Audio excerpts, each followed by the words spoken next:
Hello, everyone, and welcome to Spelunkers, a game lore exploration podcast where we break games down into bite-sized chunks and talk about them in exhaustive detail with you, the community.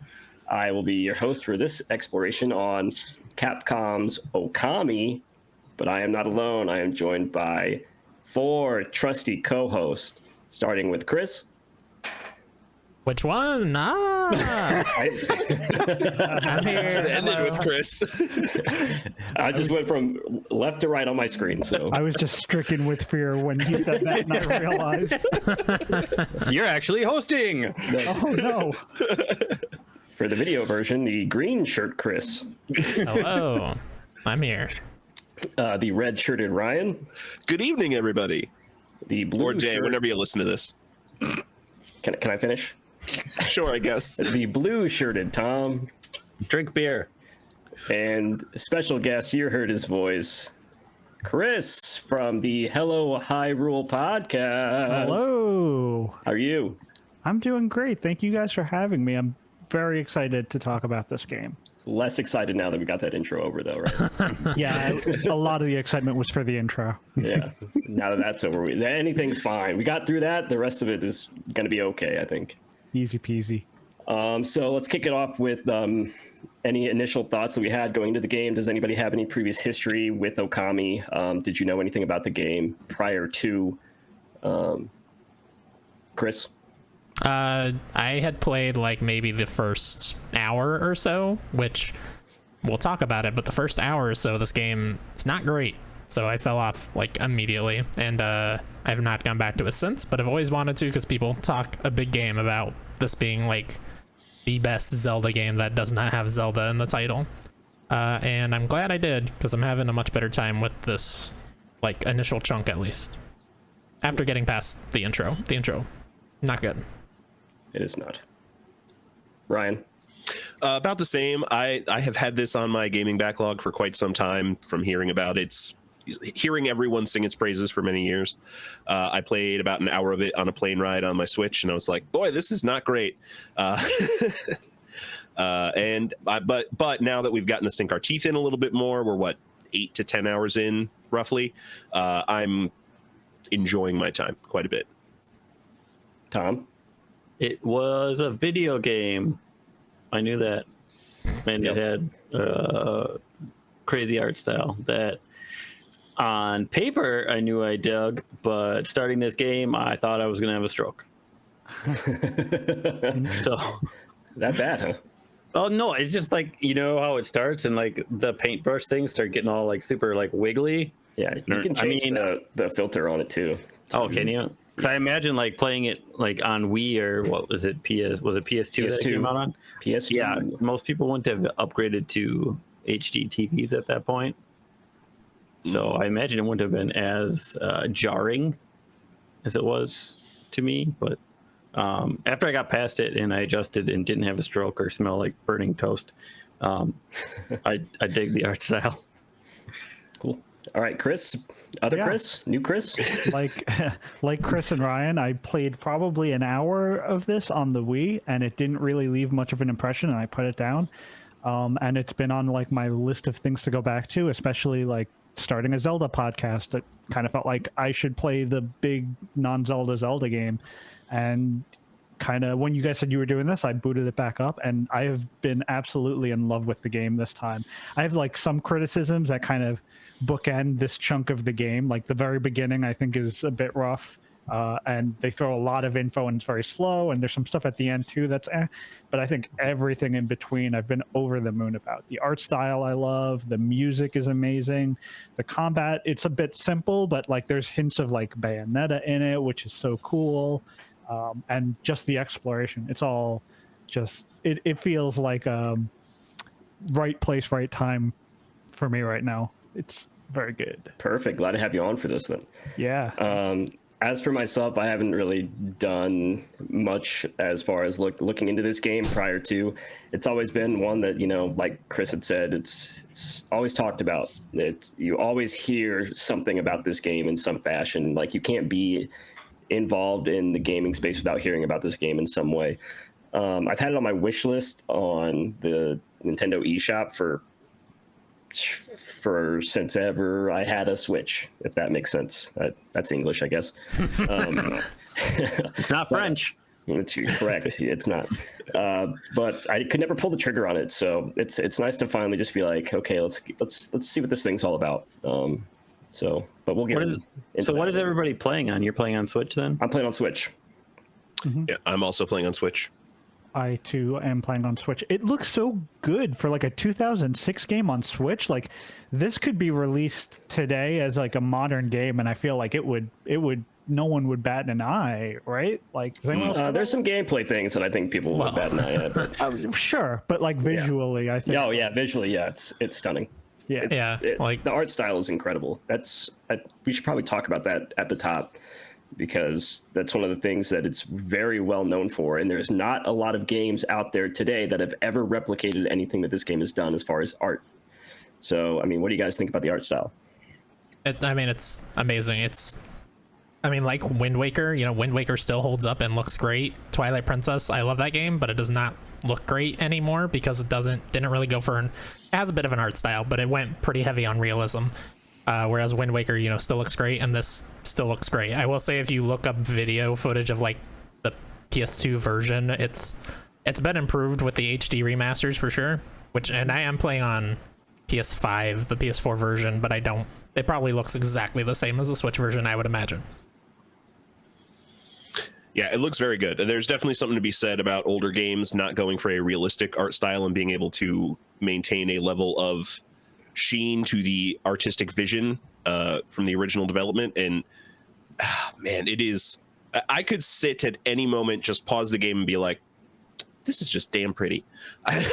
Yeah, for sure. And you get to make it prettier. Like your combat aside, your influence on the land in the broad sense is so much fun. It's so much fun to see a dead tree and just draw a circle on it, and now it's beautiful. Yeah, that's something I definitely want to get into more once we talk about that ability and how that changes the gameplay a little bit, because that was one of the things that I really noticed, especially with the art style, is making the world your own in a sense, because technically the world that you have by the end of the game could look a little bit different than the world that I had at the end of the game, just based off of the things that you do within the environment. And I think that's interesting.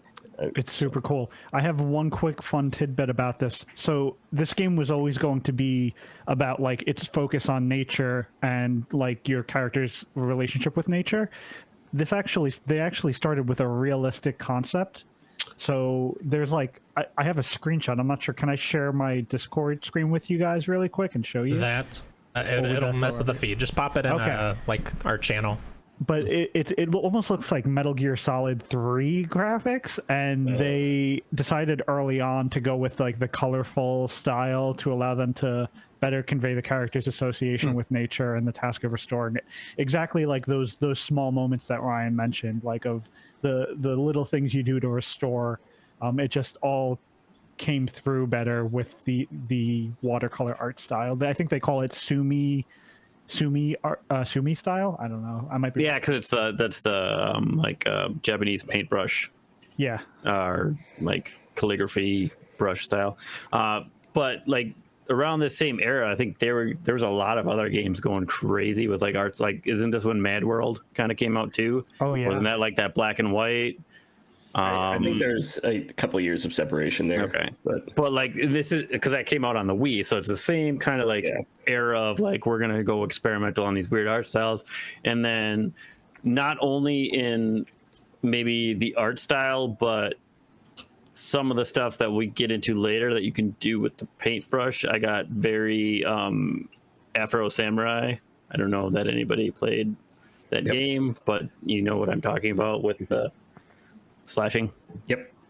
So I feel like there was like that time a lot of the different companies were trying different things as far as the art style. Maybe it's just because of how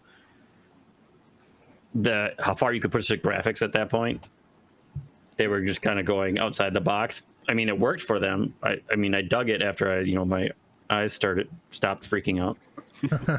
Chris mentioned, or Chris or Ryan mentioned Wind Waker, and Wind Waker was 2002, I think. So it's very possible that they saw that and they were just like, I mean, this game is so heavily inspired by Zelda, it's very possible that they were like, yeah, that's the ticket. Well, because this came out, this is what, 2006? 2006 in Japan, yeah. Yeah. So, and then I think Afro Samurai is like 2007, 2008. So it's right around that same area. So obviously Mad they World probably is pulled also from that. within that time frame. I think Mad World is 2008, 2009. It Right. was 2009. I happened to Google it because I was curious. That concept art that you put in the Okami comments channel, Chris. Wow. Right? It's wildly different. And thank God they changed it, because what we got is like timeless, I think. Or I mean, what we got with the HD remaster, with the HD painted code especially, is quite timeless looking, I think. Yeah, for sure. Yeah, I would agree. I also All have right. some notes really quick. I know we probably want to dive right into the game. I have some notes on some of the designers and creators. Like, Oh no, let's get into it. kind of has like an all-star, a bit of an all-star cast working on it. Like, you see right in the beginning, you see Hideki Kamiya, which like that stood out to me. Like, that's Bayonetta, that's Devil May Cry, that's Resident Evil 2. Yeah, in the combat, you 100% feel that in the combat. I mean, Yeah, it's for right sure. there. And like a bit in the story too, a little bit, like especially with like the Isun character. But like the composer Masamai Ueda did Resident Evil 3, did Bayonetta 2, Devil May Cry 4, Resident Evil 2, Resident Evil, and Ikumi Nakamura, who Ghostwire Tokyo, everyone kind of fell in love with her during her presentation. Okay. Yes. She was an artist on this. This is very early in her And she career. kind of fell out of the game industry after that whole E3 presentation, right? Like, she left. She's doing her own thing now. Yeah, she left the company, and then she had a baby, and then she said she was doing her own thing, and then it's kind of been mum's the word after that. Yeah, I mean, she might be working on something. It might, if you go independent, it's going to take a while. Take forever, yeah. Yeah, but Especially she did this, Marvel vs. Capcom, Street Fighter Cross Tekken, Street Fighter 4, Evil Within. So like some pretty cool names tied to this thing. Oh Yeah, real quick on her. She released a video maybe a month or two ago of her like basically touring spooky houses. So she's still working on something spooky, probably. Yeah, because she was really into the horror scene, right? As far as like she was big in like Evil Within 2 development. I think Evil Within 2 as well. Yeah. But yeah, she was very explicit that she was working with a small team and has no interest in like making a team crunch or anything. So it will be a while before we hear from her. Too bad. All right. You guys ready to jump into this thing? Let's do it. Let's go. Okay, we're going to just breeze over this intro because it is really long and there is a lot of talking. And And by talking, we mean. Yeah, let's talk about that, because that super sucks. And biggest like apologist for Banjo-Kazooie and how the characters interact in that game. It's one of my favorite games of all time. Still hate the way they talk, and I don't want to hear it in any other game. So when that started, I was like, not off to a great start here for me. Yeah, and the fact that they dump a lot of info, a lot of names on you while doing that, it really doesn't grab your attention the way this amount of information needs to. I think this is like the biggest sin that the game has committed in the first third of the game so far, is just it throws a lot at you. I rewatched the intro cutscene having played the first third, and it's like, oh, this is all very clear and straightforward once you get to know the characters. Yeah. But for them to do that, the first thing you see in the game feels like a little bit of a misstep. Yeah, it was one of those things where as soon as like the intro was over, I saved the game and I shut it off, because I was like, oh, well, that was an hour of my time, so I'm good. Yeah. Agreed. But we're going to hit the quick points. We open up on Kamiki Village, which is, you better get used to that, because that's going to be our opening scene here. And we are introduced to Orochi, who is a cave-dwelling beast with 8 heads, and he's kind of terrorizing this town. So every once in a while, there is a ceremony where he basically picks somebody from the town, and they have to sacrifice that person to Orochi to keep him happy so he doesn't destroy the town. And then there is this wolf that shows up within the town eventually, and nobody kind of understands what that wolf is or why the wolf is there, but that is Shiranui. Is that Shira? Is that how we're saying that? That's how it's spelled, yeah. Yeah, Shiranui. And it's kind of the guardian of Kamiki Village. And Shiranui kind of teams up with a warrior of the village named Nagi, and Nagi goes to fight Orochi because the love of his life, Nami, One Piece shout out, what's up? Gets sentenced to sacrifice to Orochi to keep him happy so he doesn't destroy the town. And Is this why you wanted to host, Tyler? Anytime I can shout out One Piece, I'll do it. So Nagi wasn't too happy about Nami being sacrificed, so he goes to the Moon Cave, which is the location that Orochi dwells, to fight Orochi. And him and Shiranui team up, and together they are able to kind of take down Orochi. And I gotta turn a page here because I wrote these down physically with my hand. Look at you. Well, I'm glad you used your hand and not another appendage. Thank you, Tom, for that. What other appendage would he have used, Tom? Toes. That's right. Yeah, toes. Okay. Anyways, they take him down, and they plunge this sword into him, basically, and everything is fine until 100 years later, when some random idiot, who I think we all know what idiot it was that awoken Orochi. Is it Susano? Yeah, thanks. We were gonna get to that. 100 years later, some idiot frees Orochi from his slumber, and then we're kind of off to the races, and we pick up.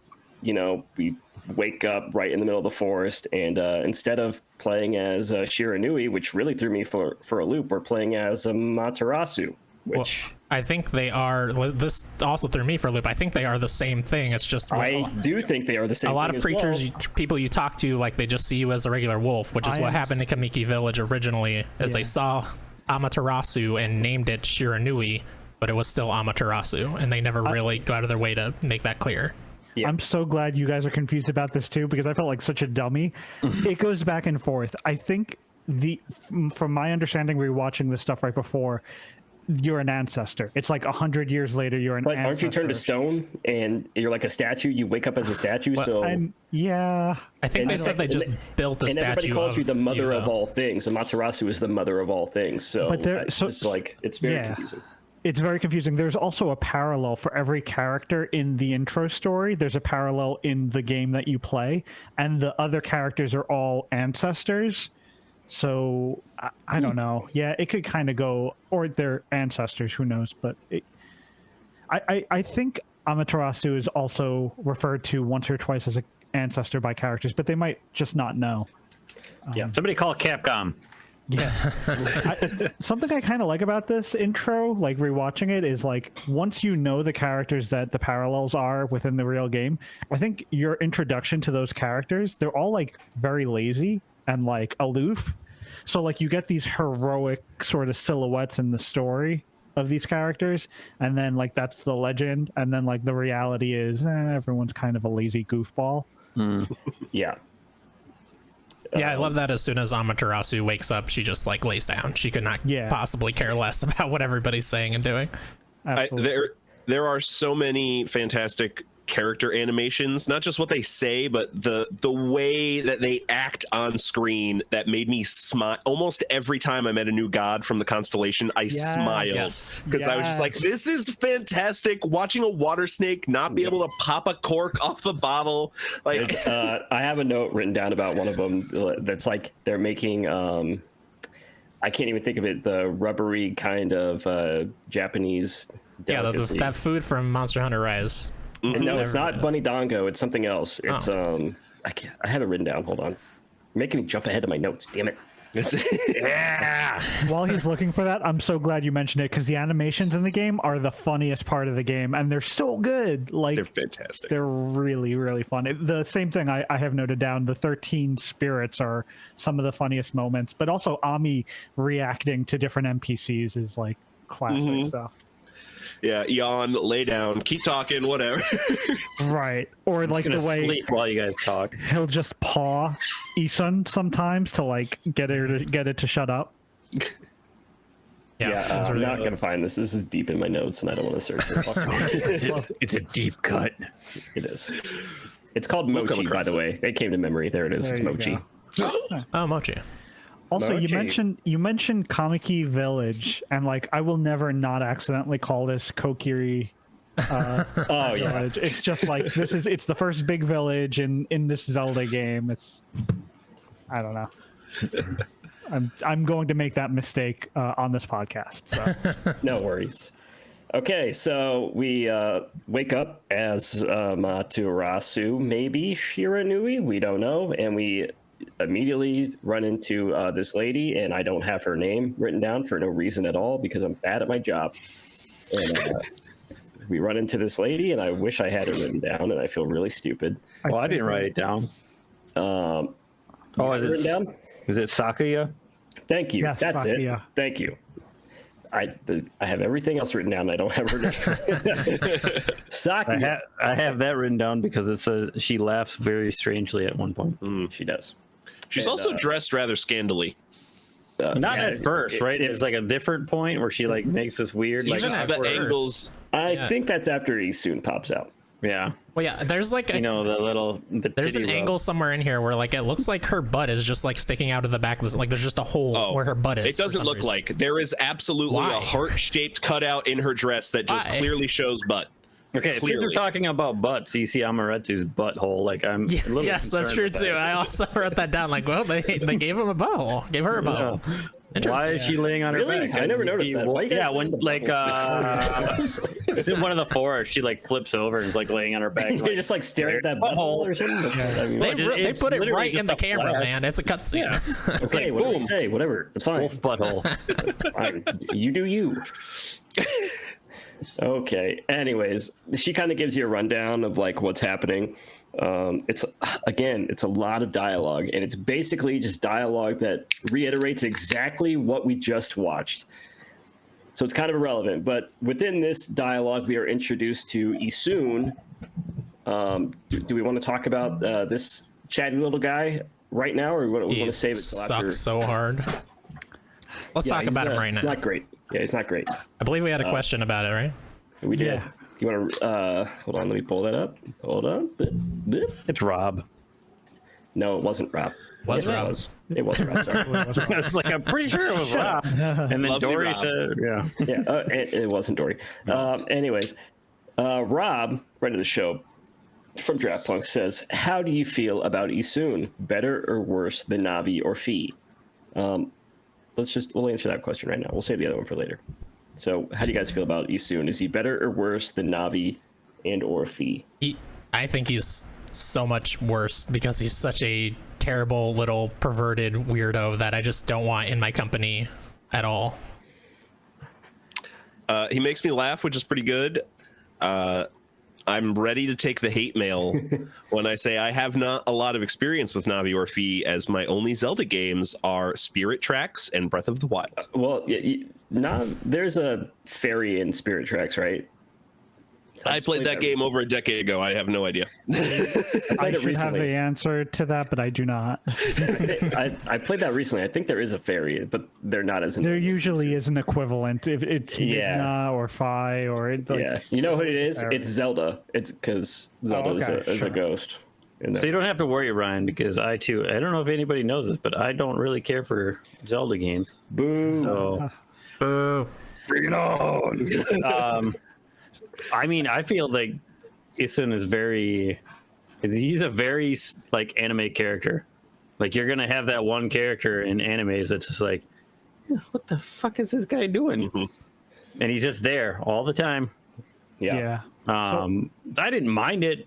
I mean, I don't, but I will be very honest. At some point, I just started listening to music while playing the game because it didn't matter listening to it because they were just making weird noises. Sure.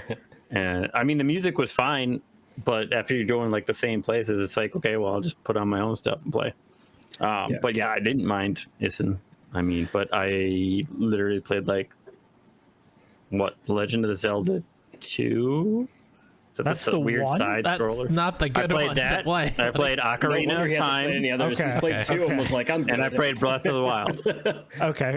Okay. You played some good ones. So yeah, I feel But like Navi's only in Ocarina of Time, right? exactly. So I was like, I don't even remember that because, fuck, I was 18 when that came out. He was like the rest of you 45 when that came people out. that are like He was 40. Don't 5 lie when to this came out. So I feel like Navi gets dumped on, but like in reality, Navi is not too bad. Like all things No. considered, Navi's pretty tame. Super It's just tame. people remember the worst parts of Navi. Listen. Yeah, Fi on the other hand, and Rob can attest to this because Rob is streaming Skyward Sword every Sunday on DraftPunk's Twitch channel. You should absolutely follow it. I'm there. Yeah, I'm not even plugging my own stuff. I'm plugging Rob. But I just love that. But Fi in Skyward Sword is just incessant, like coming out, stopping the game. Every time you pick up a freaking rupee telling you how much a rupee costs and what you can do with it, it's like, we get it. We're good. Every time you turn the game off, it like resets it, so all that dialogue happens again the next time. It's the worst. It stinks. But my personal opinion of Isun is you get a bad first impression because like comes out of this character's cleavage and it's all kind of weird and horny. To me, like that's the Hideki Kamiya. Like that's like the Bayonetta 1 stuff. Yeah. And like it's like, okay, that's really like in your face. I feel like the game tones that stuff down after. I definitely have seen it progress to where it's more him talking to you about, you know, what is going on and like actually taking it seriously versus, you know, him being like this like little bug asshole who's like objectifying women, you know. Right. I think Isun has kind of a similar arc, aside from the horny stuff, to Tattle from Majora's Mask, where it starts off kind of antagonistic, but it becomes a stronger friendship over time. Yeah, like a companionship. Right. So I think it's a little bit more like that. I personally don't hate Isun, but I do think that it's a vehicle for some of the less good comedy in the game. But like we talked about earlier, I think the good stuff is like in the animations and the reactions. But it's like Master Roshi. He's a pervert. Yeah. Yes. Yeah. I mean, I think like throughout most of the game, just by nature of there not being attractive females all over the place, he is fine. But every time an attractive female pops up, he is a pervert about it. Like, yeah. He has not evolved in any way. He just is not always interacting with females. Yeah, it's kind of lame. And it's like, again, like going back to Bayonetta, because I played those games a couple of years ago, and it's like Bayonetta 1, it's like you have this, you know, Bayonetta is the character that she is, and honestly, a great character design, but there's this sort of male gaze that is also put on it, where it's like the camera's always in her chest or her butt or whatever. And then you get to Bayonetta 2, and like they completely don't do that stuff, and like then you realize, yeah, it's very old school game design. Yeah, and I'm glad that at some point someone told him like, hey, tone this stuff down a little bit. But it certainly wasn't in 2006 with Okami. Yeah. No. So I kind of love Isun personally. So right, good. See, I didn't mind him. I thought, like, he's very animated. Probably not gonna get a lot of good praise on that one, but I think his character is hilarious. I mean, I don't like how he objectifies women and how he interacts with women, but like the way he interacts with the Matarasu and kind of calls the Matarasu out on the bullshit, like when she's being lazy and how she needs to do stuff is hilarious to me, and how he like says something to we'll get to the kid later, but says something to the kid about always crying. You know, it's like, why are you crying? Like, why don't you just get this thing done? Yeah, starts calling him crybaby. Yeah, he called him like there was a couple times like he said something I actually like legitimately laughed out loud, and for writing from 2006 to make me laugh out loud here in 2021, I think it's a pretty good deal. Yeah, I'm with you. Anyways, so we talked to Sakuya, and she kind of explains that you need to go into this tree, and there's a lot of other dialogue, and it's whatever. So we go in there. There's so much dialogue. There's definitely so dialogue. So we're gonna. All you need to know is there's a curse, and you need to do something. And she really goes in on this curse. It's so much, and you get the fact that there's a curse from the 25-minute opening cutscene that we just witnessed. So we're good. Anyways, we go into the tree, and we're in the River of Heavens area. This is basically the tutorial. Go ahead. Real quick, I can't believe this is such 2006 shit. You have to go in and invert both of the cameras to have them not be inverted. Like the options calls it inverted when you uninvert both of those cameras. I kept the cameras. I'm playing inverted. Oh my god, inverted on the x-axis? Yeah, I'm playing inverted. I almost kept it, except I finally found on the fucking PS5 how to change it. You have to press left on the touchpad to bring up that menu, which I'm like, I hit everything. But it's like I was only hitting the right side of the touchpad, not the left side. Thank you for bringing that up, actually, Chris. I had a harrowing 20-minute experience trying to fix this. As I saved, quit because I couldn't find the options while playing, so I quit the game, reloaded it, hit the options in the main menu, inverted the controls, saved, went into the game. They were still the wrong way. Did that 3 times before I finally found the menu in game. And I have this. If you're on Switch, hit the minus button. By the way, Yep. Yeah. I had to go to Google to figure that out for some reason. Okay, so I'm gonna pause you there. So when you guys start a game, do you not hit all the buttons to see what they do before you start playing? Yeah, and I was like, I hate this fucking camera control. What the hell is going on? I don't hit like the menu buttons. I'll hit all face I buttons. immediately D-pad. go in, check menus, change settings. Like that's the number one. I do that at the start menu though, not in-game menu. Oh, I do it as soon as the game starts. I think I would have done it if I wasn't so beaten down by the hour-long intro that I just wanted to keep going. Yeah, I just realized right now that I've been playing inverted this whole time, and I don't like playing games inverted, so... Oh no. Unless it's like Flight, like obviously that's a different Yeah, thing. sure. See, I think the reason that the inversion didn't bother me is I played a lot of Halo 2 when that came out online. You just flipped me off. No, I was fixing my glasses, but I'll go ahead and do that. But I played a lot of Halo 2 inverted, and it's just second nature at this point. Yeah. So it doesn't really bother me. I never notice it. And I totally get some people just have had their brain trained to do the y-axis inverted, but x-axis inverted is just bizarre to me. Like, I don't think anybody does that in modern games. Do they? No. Are people out there doing that? Right in. It is so weird. While we're like on this tangent about the controls, there's a setting in the menu for something called mini games. Yeah, I had no idea what that was. Okay, so what that is, and I only learned this doing research like today. If you turn that on, the loading screens have a little push the button thing. Yep. And like you can like, there's 2 different mini games. There's one where you like rapid smash the button, and one where you smash the button to a certain cadence, a certain beat. And you can get Divine Fangs and Praise in the loading screens, every loading screen. I need to turn that shit on. For some reason, this defaults to off, which is wild. And they also don't explain it anywhere. But Chris, I don't think we'd have enough time to play while it's loading. No, Like, the loading it doesn't screens take very long. That's true. That's true. It's like half a second. But even So on when you Switch, turn- loading is super quick. When you turn the minigame thing on, it keeps the loading until you press plus. Oh, okay. Oh, snap. So, but yeah, just something to keep in mind. It was in the initial release of the game, and they took it out in like the PS3 remasters, and then brought it back in like later remasters. So That's weird, because yeah, is it Capcom that had the like trademark or whatever on that, the patent on that for a really long time? Somebody had the patent on like loading screen loading minigames screen for a long minigames? time, and nobody else could do it, and it was really weird. But still, and this nobody is what does they it. were doing with it. Apparently, yeah. Awesome. Anyways, back to the River of Heavens, whatever. It's something like that. Heavens of Rivers. Shut up. Lots of tutorial going on here. We learn how to jump. I'm not a big fan of Amaterasu. Learn how to jump. No, it's like the jump is terrible. I don't like it. It's great when you're sprinting. Yeah, but like when you're standing still, it's very floaty and it just doesn't feel great. And then you have to do like the double jump where it's kind of weird, where you kind of grab the wall, you kind of don't. I don't really understand what's going on there. I wish you didn't have to hit the jump button again to jump off the wall. I wish it was like a jump up. Yeah, you just like and then held the jump button, to jump, and then it but just you have to appeared. actually jump to hit the wall. Yeah, it feels very awkward. I'm not a huge fan of the jump.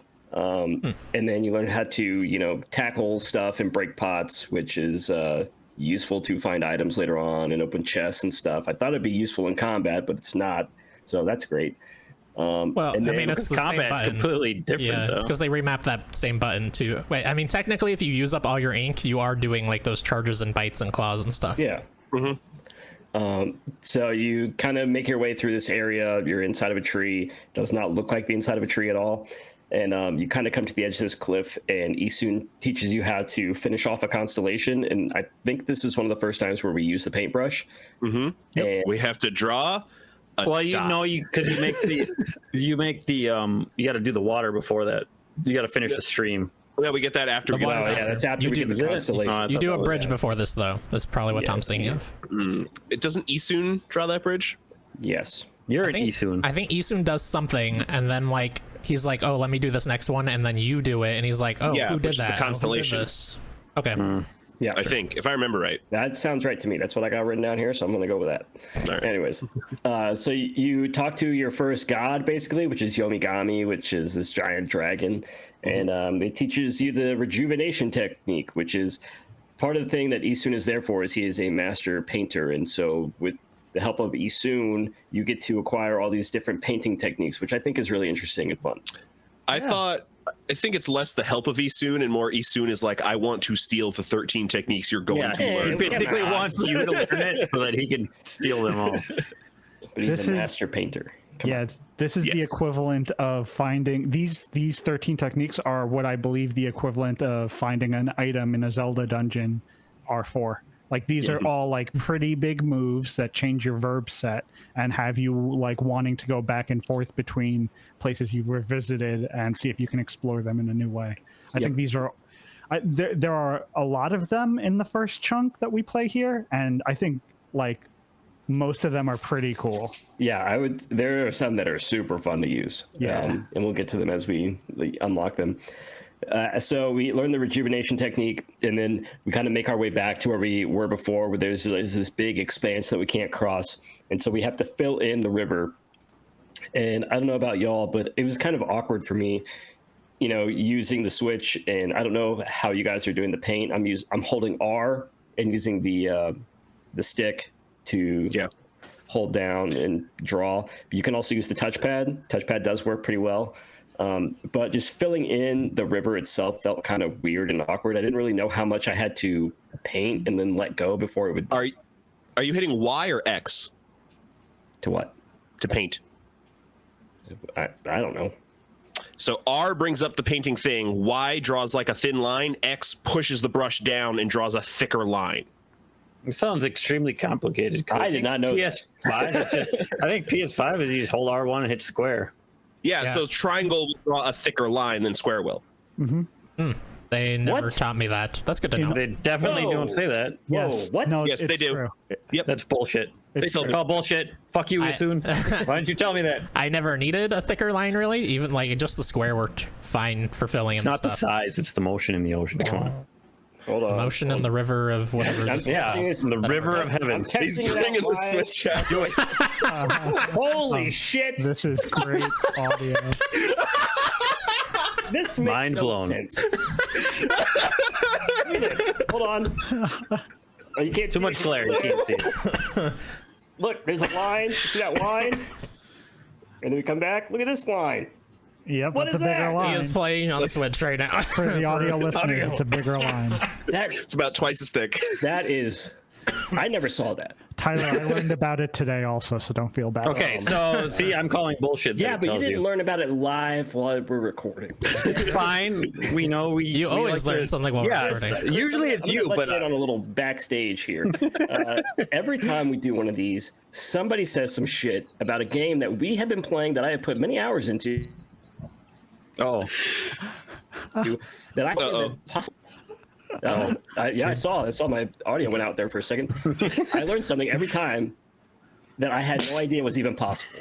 it's not always you. Ryan did it a few times. Yeah, it's happened. Once to me. in the Death Strand. 80% of the Definitely. time, I would say it's me.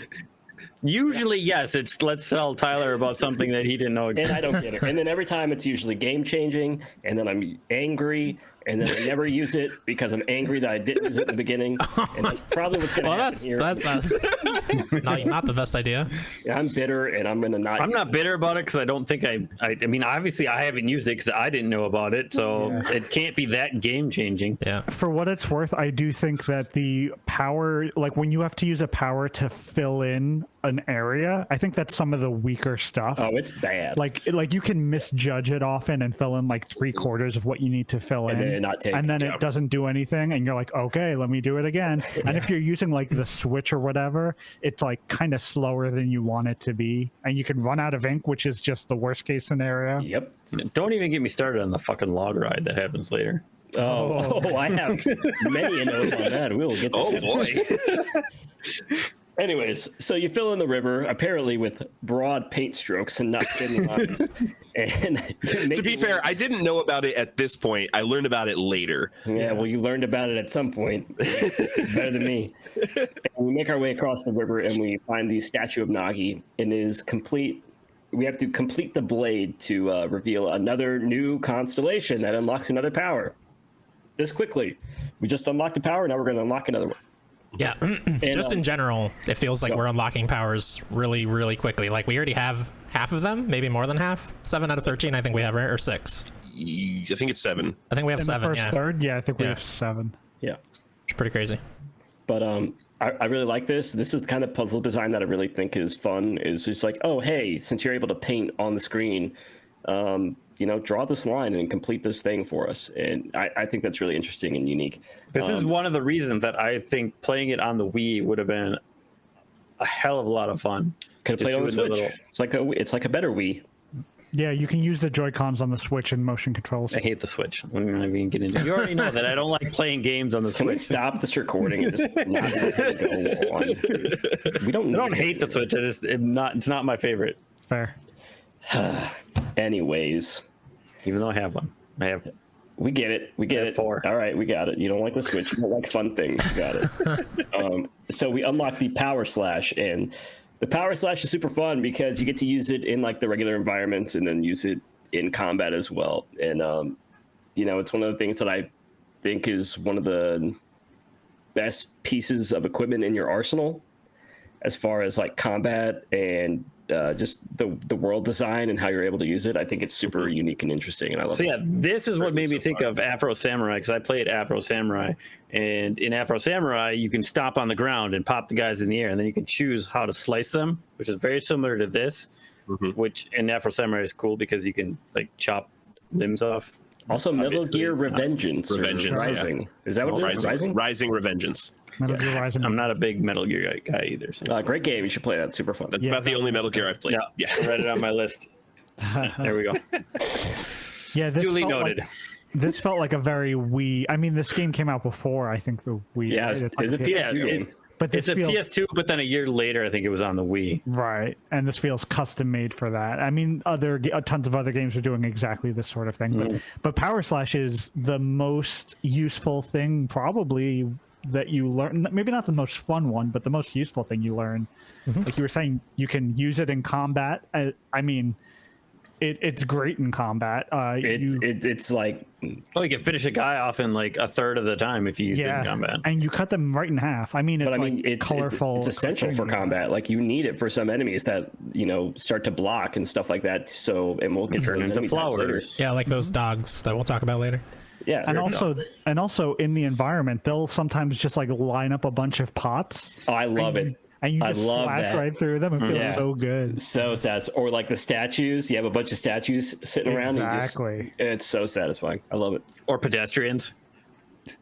Can we kick him out? I never thought to power slot. I never thought to power slash the pots. Oh, yes. There See, you I go. told you. Look There's at his moment. Yes. You've got to power slash those pots. Yeah. face I've palm. been tackling every single one. That's Awful. What a waste of Insufferable. time. Speaking of that, like the taggling is so weird. Like if you don't hit it like at the right distance, you either don't It's make no it good. or you like just slide past it. Don't worry, Ryan. I'm power slashing with a very thin line. So it's not a broad stroke. It's a very thin line every time. It's precision that way, Tyler. Precision. I constantly in combat power slash the wrong way. For like my brain like, oh, my cursor's already here. Let me just draw an up line. But no, power slash has to come horizontally, Yeah. or somewhat horizontally. You're allowed some angling, but so the number of times I've drawn a line, let go of, draw, redraw, draw. yeah. All right. So we get the power slash, and we can finally cut some stuff in half and continue on the path. And we continue on the path to encounter our very first enemy, and we get our very first battle sequence right here. So What do you think these guys are called? They're imps. You can open up the besticiary, Yeah. and get all the information. And I was figured calling they were them baboons for demon hours. monkeys. well, they are. Those fucking demon monkeys. I mean, Yeah, the imps, I think, smack their technically butts are at you demon monkeys. eventually. But what do you guys think about combat? I like it. Simple but effective. I'm glad that it's not. I'm glad that it's random, but it's random to your choosing. And I'm glad that it's arenaed. Like, they're just that you don't like that it's a little area, because I think like if it starts going fucking wild, like all over in the open, like your slashing with the paintbrush is not going to be. Well, you can very change effective. the angle of the camera when you have the paint thing open. Of the dangle. Yes, thank you. I learned that during the boss fight at the end of the first dungeon. I didn't know that for a long time, and I had a big epiphany moment when I Same. realized that's a freeform camera. Same exact point. I finally figured that out because it was really hard to do it otherwise. At first, I figured that was just because of that boss, how you can spin it like that. Right. But I mean, even No, it's still, not I was really. like, eh. But I don't like the combat. I don't like being in like a tiny little arena. I feel like the camera super sucks in the arena, and I think the combat is boring. So it's too plain. You know, it's What just like weapons are you guys using? Now Yeah. I'm using the fucking. I learned the rosary beads from the master. That quick technique, and after I got that, I was like, "Fuck that! I'm not using anything else. Like this is so OP." Yeah, those rosary beads are the way to go. I don't even know. I tried the non-upgraded rosary beads, and I was like, eh. And then I tried the upgraded ones, and I'm like, oh. Do you even have anything equipped as your sub weapon? Yes, I do. Would you like me? I got my Switch here. I mean, I have something Are you equipped just as my playing sub your weapon. Switch every second you're not talking on the podcast right now? Maybe. We might as well be We might as well be having the Death Stranding with Jay. He's playing the Okay, Death I am Stranding. using the Snarling That sounds Beast like and the Jay. Infinity Judge. That's what Well, I'm those are names that I didn't write down, so I don't know what you're talking about. Yeah. But I got the Infinity Judge, and I was like, these rosary beads. I'm not gonna put these away. Are you kidding me? Yeah, once you learn that technique from the master, it's like, wow. basically, from what I've noticed, is everything that's on the top line is the equipment that is put onto Amaterasu's back, and everything else is technically what should be the sub weapon. So the way I have it is I should not have both of what I have equipped as second and first. But man, you play the way you want to play. That's what I'm talking about, Tom. you can make the rosary beads your main weapon. Like the top line is not necessarily your main weapon. Like No, it's not like what a I'm saying is the designation. top line is those are similar. They're similar to each other, at least so far. Yeah. Yeah. But yeah, I'm I mean, using- I didn't put rosary beads on until I learned that technique. If you put them on before that, it's kind of like, Yeah. Interesting. Yeah, I learned that technique. I have not put them back on since learning that technique, but I do like having them as my secondary because it feels very Devil May Cry or Bayonetta in terms of keeping your combo alive. Like you hit a guy a bunch and then you get a bunch of bullet shots to keep your combo alive before you run over there. Yeah, I'm getting much higher power combos with you that. get like Oh yeah, 40, I mean you 50. can just get like a 50 combo with one hit. So I've gotten about 70 something. So is it just that? Just to be clear for anyone listening, is it the primary weapon is your primary X attack, and then second sub weapon is going to be? I think it's the Y button on Switch. It's your second. I think it's the opposite. Yes. Reverse that. Right? FYI, I have never used my sub weapon. I actually used it at the end of this playthrough, and I'm like, why the fuck am I shooting a shield out? I'm like, oh. I love that shield. That thing has saved my butt so many times. Yeah, it's super useful to Well, block. speaking of difficulty in the combat, you've had problems with the difficulty of the combat. No. No, Well, then it's how so does it save your simple. butt? Just it feels like it's saving my butt. I've ended the only times I ended. Hey, fuck you, Tom. He combat likes with it, okay? Not full Well, health. I'm just wondering, like combat wise, like Yes, I have not fair. found anything like It's hard about this game. the so only far. times I've left combat without like maybe one tick away from my full health was is it Waka, the gentleman you fight with the two swords? He's a Lightsaber? real piece of shit the Yeah. first time you fight him. We'll get to him later. But got I some mean, on him. that's what I'm saying. Like, I haven't found a real difficult part of this game yet. Maybe you need it's to turn the not- it's not- difficulty up. Yeah, well, it's not hard. I mean, it's Like not hard. I think I'm playing. Can you go above hard? I think that's what I. you died on the have it log, level. Tom. You died on the log. Hardest part of the game. Yeah, I did that my first that's shot. because that's bullshit. Is because that's what that is. No, I did that first shot, man. It was no problem. No, that part sucks, and we're going to talk about that. But you're dying in later. combat. We Why? haven't even made it out of the River of Heavens. I haven't died in combat. While we've stopped, We're not everything to even talk about fucking combat, 45 minutes in the game yet. should we talk about Godhood really quick? Just because Yes. we are talking about combat. They So, don't like, I explain think- that for so long. Yeah, so it is a factor in the game. So I think it's like like basically your combo as far as like Yep. as long as you go without getting hit, you Yes. build up something called Godhood, which is a symbol in the bottom left of the screen, and Yes. essentially it's like a shield that you Yep. get. I believe that's It's a free pass on taking damage, and it builds That's up what over Godhood time. is. It adds into each encounter, so it builds up throughout each encounter. It's not just like one encounter specific. Yeah, and But escaping they from don't battles tell will you lower about it as well. until damn near the end of the section that we are about to talk. Like this entire section that we played through, they don't tell you until like Right. near the end of it. right. I feel like I still missed that explanation because I wasn't exactly sure what Godhood was until Christian. Me neither. And I like most other games. I haven't used like any of the items yet, and I know that I have several items that say increase your godhood. And I was like, Yeah. I don't even know what the fuck that is. I think I they give used you it in like a tome or something that you have to Yeah. actively read. I don't think they tell Yeah. you it without you. Oh yeah, see a lot of those things that you find. It's like, oh, this will give you good information, and it's a scroll. And I'm like, I don't fucking care. Right. Okay, well, I'm glad that you brought that up because I actually think the reading the menus and the lore is the best part of this game so far. So, I mean, Tom, you just said that you don't really read any of it. I mean, have you guys been checking out the bestiaries or any of like the notes or anything about the game? I mean, have you been checking into that stuff? Because I think it's amazing. I love it. Yeah, I don't know that I've read every single entry, but I have definitely been reading them, which is how I knew they were imps. I was just literally calling them baboons beforehand. You know, I definitely maybe that's where I read about the brush technique. I've been reading them for sure. Yeah. I've been reading about the techniques and the moves, but less so about like the items and the lore stuff. I have spent a lot of time in that stray beads menu, making sure I go back and try to get as many of those. For some reason, I want to get all of them this playthrough. Yeah. I don't think I have many stray beads at all, maybe 5 or 6. So I don't know how many that we're supposed to have by the end of this session, but 20 something, or no, maybe 30 something.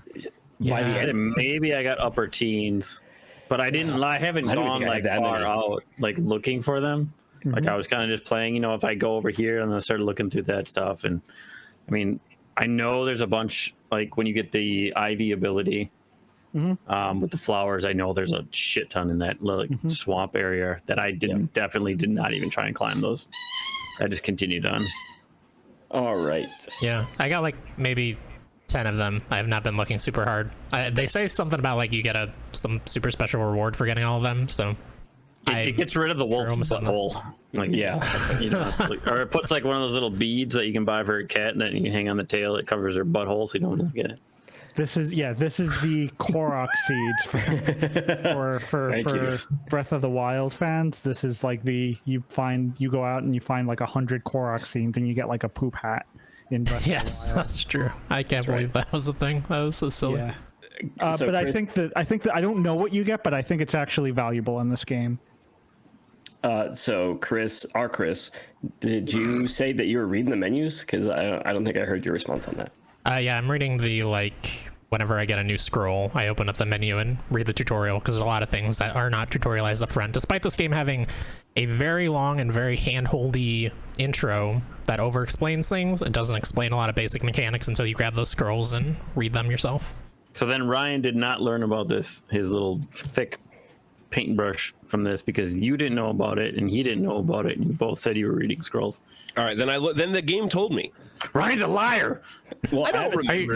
Are you sure you didn't just push the button and you're like, oh, I have not been reading. Definitely not. I definitely didn't just push the button. He just thought because he's that much bigger of a Well, person. that's He's the like, thing. oh man, it's so wide. It's like if you open up that menu, there's like logbook, travel guide, bestiary, animal tomes, fish tomes, treasure tomes, stray beads. I mean, there's a So ridiculous amount of stuff within there that you can read.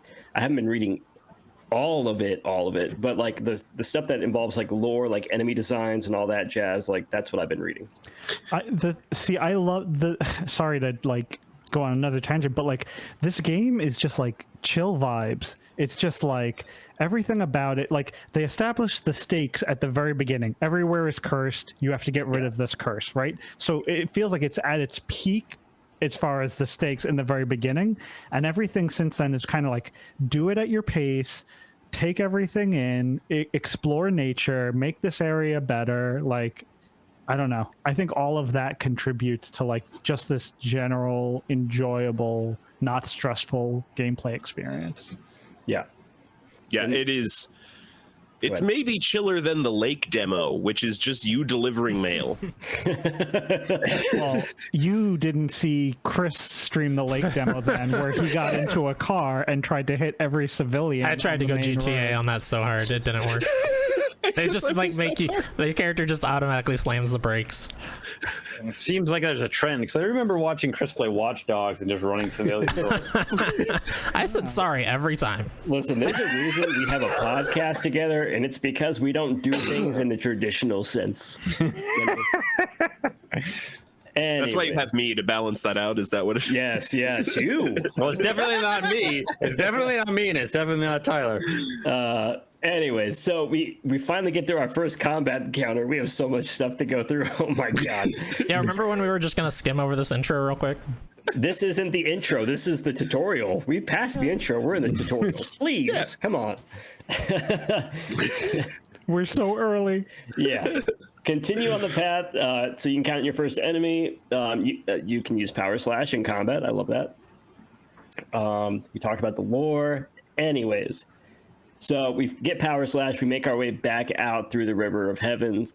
And then we can finally cut the fruit from the Sakia tree that we were told that would restore the land. And we cut that fruit off, and then just a magical moment happens where the land is restored, and it's just this beautiful rush of color into like this just dreary, depleted, barren wasteland.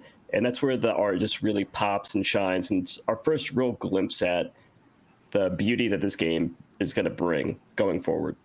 This is like the first of many restoration animations that you get in this game. I feel like these are the best. It never gets old either. Most enjoyable moments. The music that accompanies them is so good. Yep. And it feels so good to watch this area just like come to life. Yeah, it's like when I was doing this, it made me want to play a game that was the only gameplay trope, was just restoring just to like a barren wasteland to like back to what it originally was. It's so satisfying. I mean, and every then time. They kind of give you the power to, not to get ahead of ourselves, but they give you a power that kind of lets you do this more often. Yeah, and it's great. It's just such a good feeling. Yeah. Yeah. So now that the village is restored, we find out that like everyone is a statue within the village, and you have to go to the top of the hill that is overlooking Kamiki Village and draw a sun. This is the first time we get to draw a sun, the iconic Okami sun that is on the box art. I think we've all seen the Okami sun at some point. And we draw that, which I was not expecting, I guess, as a thing to do, in the sky to relieve everybody from their statuesque imprisonment, if you will. And I love this moment. I think it's really cool and satisfying. So, yeah. Thoughts? It's a great looking sun. One of the best suns in video games. It's another. This game is great at delivering satisfying moments based on what happens when you draw a simple shape. I draw a circle and I revive dozens of like stoned people, not the stoned I usually get, but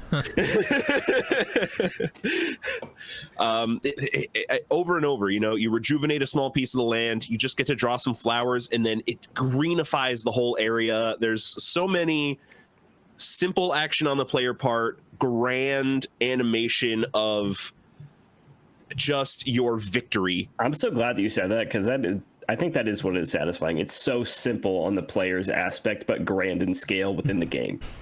And that's what makes it so like satisfying. Yeah. I mean, I think like some of the stuff you learn after this, I feel the sun wasn't utilized enough. I think maybe 4 or 5 times. Well, like the sun need to do the sun. Yeah, part. but I'm kind of glad, because I didn't want it to get played out. And then as we're going to progress, we get the other technique, which I'm excited to see how that plays later. And I'm excited to talk about that fucking moment too, because that is my favorite part of the game so far. It didn't click in my mind until that moment that you could draw the sun at any point. Oh, sure. Yeah, whenever you can see the sky. And Tom, to your point, oh God, I forgot what you said a second ago now. Not being used enough.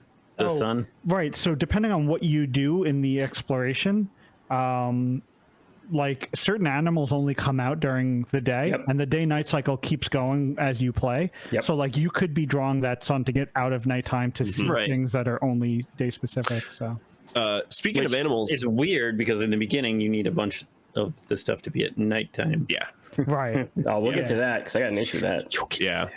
A little bit for a little while. Speaking of animals, how much feed do you guys keep on you? 10 of everything at all times. I'm keeping 5. I do 5. Yeah, I'm with you, Ryan. 5 of everything anytime I see a merchant. I keep whatever I found. I don't buy shit. Oh wow! You're not feeding the animals. You're not getting experience. Where's your experience? Oh yeah, that fucking 5 praise that you get. Holy fuck, that's stacks up. It's like 12. It's for the animals, you jerk. What's wrong with you? Yeah. No, I run into the animals and freak them out, and then they go, "Get out of the way," because like they'll be sleeping at night, and I'll do sprinting, and they just he doesn't even clear the land. He just leaves the curse on the land and tries. No, I do that. I just don't. Do you circle the trees? Do you circle the trees, Tom? He circled a couple. We haven't gotten to that part yet. Stop spoiling things. On that note, though, how gratuitous is the cutscene for feeding an animal? So long. Thank God you can skip it immediately. So long. The first time I let it play out, it's super cute. It's super cute. Yeah, but it's forever. Like, what is it? 30 seconds of the camera just going like this, like watching this animal squirrel eat a bunch of fucking grain. It's almost. Is something gonna happen? Having just finished Death Stranding, the second time I watched that scene, I'm like, did Hideo Kojima direct these scenes? Yeah, after the first one played, as soon as it happens, now I just hit skip it. It's immediate. But I do love that you can feed any animal and any creature. It's the best. I love it. And I love that the experience system, while we're talking about this, the experience system. It's my next point, so it's built on praise, right? Like you're essentially a dog, right? Or a god. Either it's applicable. You're a dog god. You're a dog god. And you're a wolf. You level up based on the praise from people around you. It's a little thing, but it's a great concept. I don't need praise. I really like with the iron fist. I like how that's tied into the broader game world. Chris mentioned earlier that the regular folk don't see you as Amaterasu with your red markings and your weapons on your back. They just see a white wolf.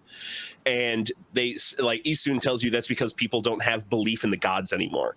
So this praise is you getting more god belief from nature and from the people in the world. The way that XP is tied into not only you as a player interacting with your character leveling up, that it's tied into the broader world really makes me happy. Anytime a game mechanic is tied into the broader lore, I'm all for it. Anytime like respawns are tied into the broader lore, stuff like that just makes me happy. Yeah, it's good stuff. I think that's the part of this game that shines the most, is how all of that stuff ties into what you are doing and what like you are responsible for, especially as Amaterasu, who is the mother of all things, or however they phrase it. I think it's great. Yeah, I like it a lot. The one thing that like I was concerned about early on was that like it takes a while before you start getting a good amount of it, and before I found out about this loading screen thing, it seems like it is like limited, because it's like there's only so many animals to feed, there's only so many trees to fix. You don't get it from just regular battles.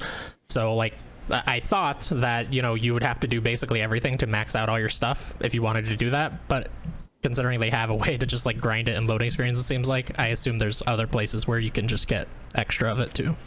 Can we talk about the 4 things you level up also? Yeah, I do want to talk about it because I think it's kind of irrelevant. The only thing that seems important is not the super ink. important.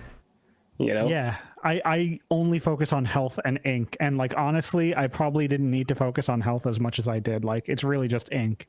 Yeah. But there's also solar pouch, which is the amount of money. No, solar food. pouch is the food that you gather, and if you die, it restores your health. So it's the equivalent of like having a fairy in a jar in a Zelda game. Yeah. Mm-hmm. And then money, it expands the maximum amount in your wallet, which I've been making good money with this combat, and like I've never needed an expansion. And then you constantly find stuff that you can sell within chests all the time. I've like the ratio of things I have sold versus what I have bought is ridiculous. I have sold 10 times more than what I have bought. I haven't sold a single thing. Oh my God, you're going to be a rich man when you start your game. You should sell that stuff. Yeah, for sure. Yeah, I might have to look into that. Because if you don't, I mean, it's just sitting there useless. I mean, it's literally treasure that you hold on to. Is that like those coral statues? Everything, yeah. Okay. It's all just treasure. Any of the treasure that you have. Oh my god, I'm gonna be rich as hell. Okay, so here's the thing. I'm a sick man. I have a bad brain, and I cannot stand the idea of getting money and it doesn't fit in my coin purse or whatever. So that is the first upgrade that I saved for forever. Oh my god, you're such a capitalist. Fuck, Jesus, fuck health, fuck ink. And then like by that time, my pouch was almost full. I was like, I want to grab food, and it's not filling my pouch, so I saved for the damn pouch. Also useless. I have not died yet. But You literally did. picked the wrong 2 upgrades. I mean, I still haven't died, and I never run out of ink, so it's like none of this stuff is essential. I think I've only upgraded ink. I've been back. Anytime there's an upgrade system like this in a game, I'm buying the cheapest option first. So like it's been ink health, ink health, ink health. Eventually it'll be the coin purse, ink health, ink health, ink health. Coin purse again, probably. Just use your jail wallet. You'll be fine. Yeah. Just show it. I mean, it's there. That's the wolf's butthole. I know what it is, Tom. You got to keister it, man. But yeah, I mean, like this, it's cool that there is a character leveling up system in this game. But yeah, I feel like we're going to talk about how easy this game is, and the second half of this game is going to steamroll us. Right? Well, it has been like so far. Possibly. It hasn't. Anything has been like even the boss fights has been like the worst stuff is connecting the lines for doing certain things. It's puzzles essentially. And it's not even the puzzles. It's just why isn't my fucking line connecting? Yeah, for sure. Well, I feel like if a line has to connect from one thing to another, the game's pretty good about magnetizing your brush to the other item. Not for me, it isn't. So Well, that's here's a you the thing. problem. Here's the thing, and I figured this out during the first boss battle.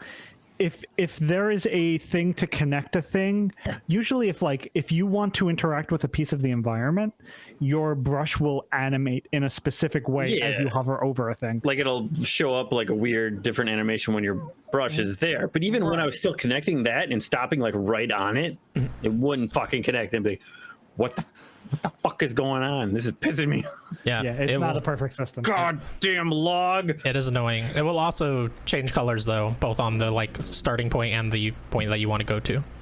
Yep. That's what I had to figure out to do that log thing. Because I did end up failing that once, just trying to draw the effing line across over and over and over again. I did. Also, I don't like it. You know, we're not to that point yet, but I don't like how the timer keeps going while you're slowed down. True. At least when we get to the log point, we'll breeze right through it. That's right. We pretty Am I much the only one that did that on the first shot? Oh my god. I'm Ryan. I play Ghost of Tsushima, and I never miss that fucking grappling hook.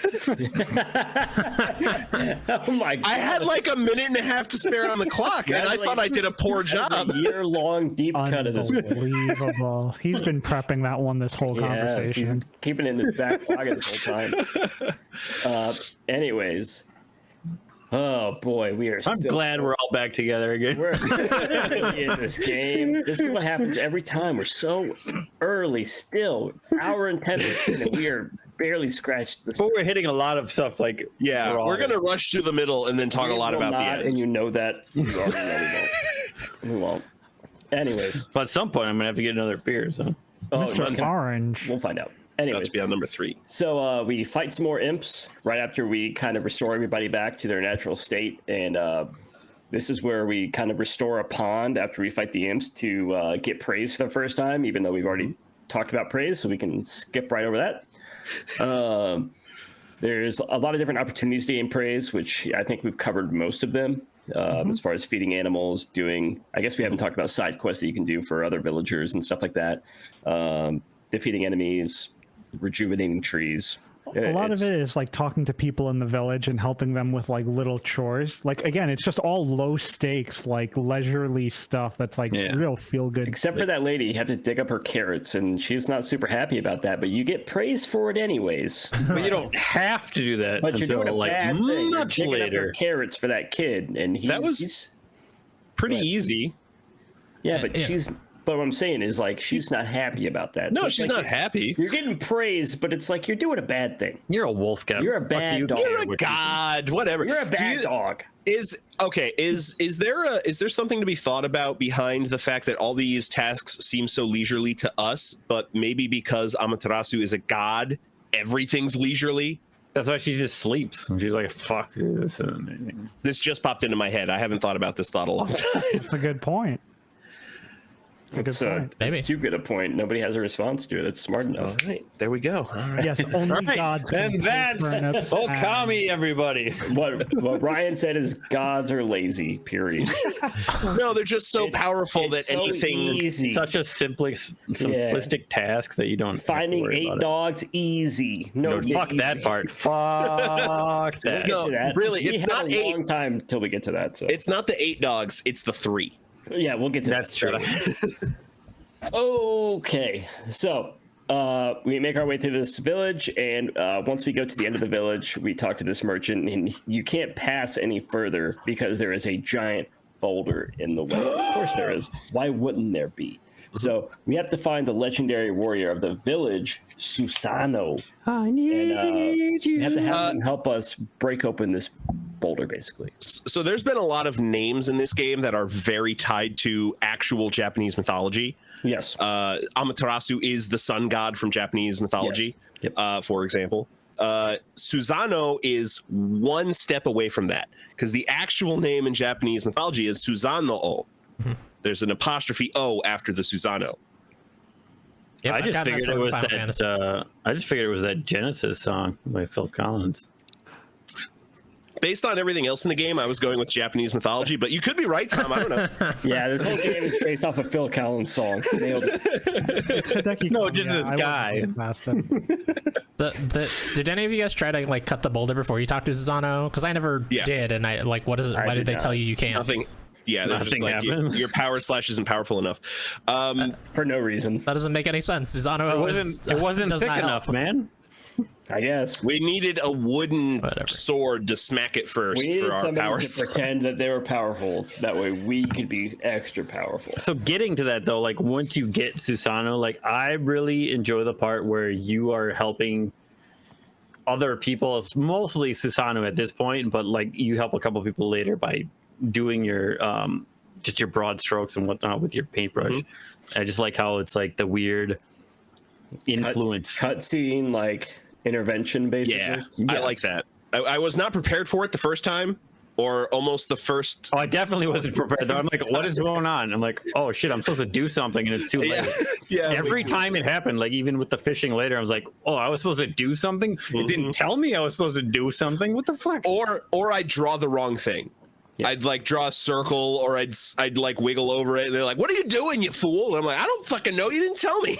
I tried right. drawing a dick and nothing happened. So it's almost like Alright. it's like a QTE. It's a quick time event where they don't actually prompt you exactly what you're supposed to do, but you usually just learn to move and you. Yeah, use that move. I don't like these parts. I think they're bad. Yeah, really. I don't like that they completely restart you when you fail them. Because like there's one where you're growing peaches on the tree right later with the old man, and I missed like the very last peach, and you got to watch him do his whole shitty dance again. and everything. Oh, that's such a good dance. It's a good dance until the second time, then it's a shitty dance. Sure. That just reminded me of Parappa the Rapper. So Real quick, while we're on this, the mission of getting Susano help for breaking this boulder, I had gone through the trouble of repairing the water wheel before meeting Susano. I'd been running around with sake at this point for about 5 minutes, trying to figure out what to do with this sake. I tried to wake him up with it before going to the boulder.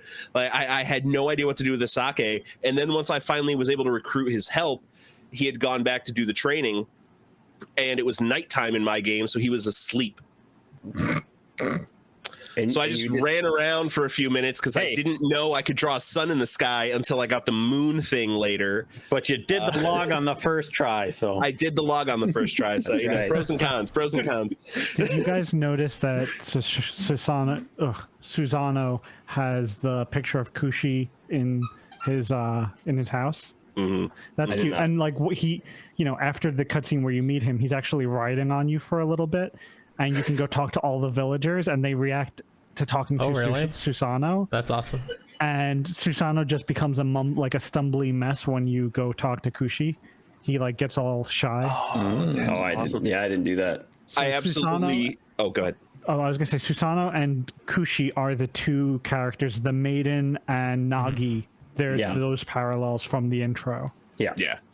I love the ragdoll physics that Susano has while he's riding your back. I could ride around like that for an hour and a half and just giggle to myself the whole time. One of the things I also don't like about Susano is he's just like a drunk asshole. He's like passed out in the basement of his house. You have to like go wake him up. Yeah. You know, it's just a little ridiculous. And then having to do everything for him, it was just like, come on. It's still very early, obviously. We still have 2/3 of the game ahead of us, but he has been in the game a lot.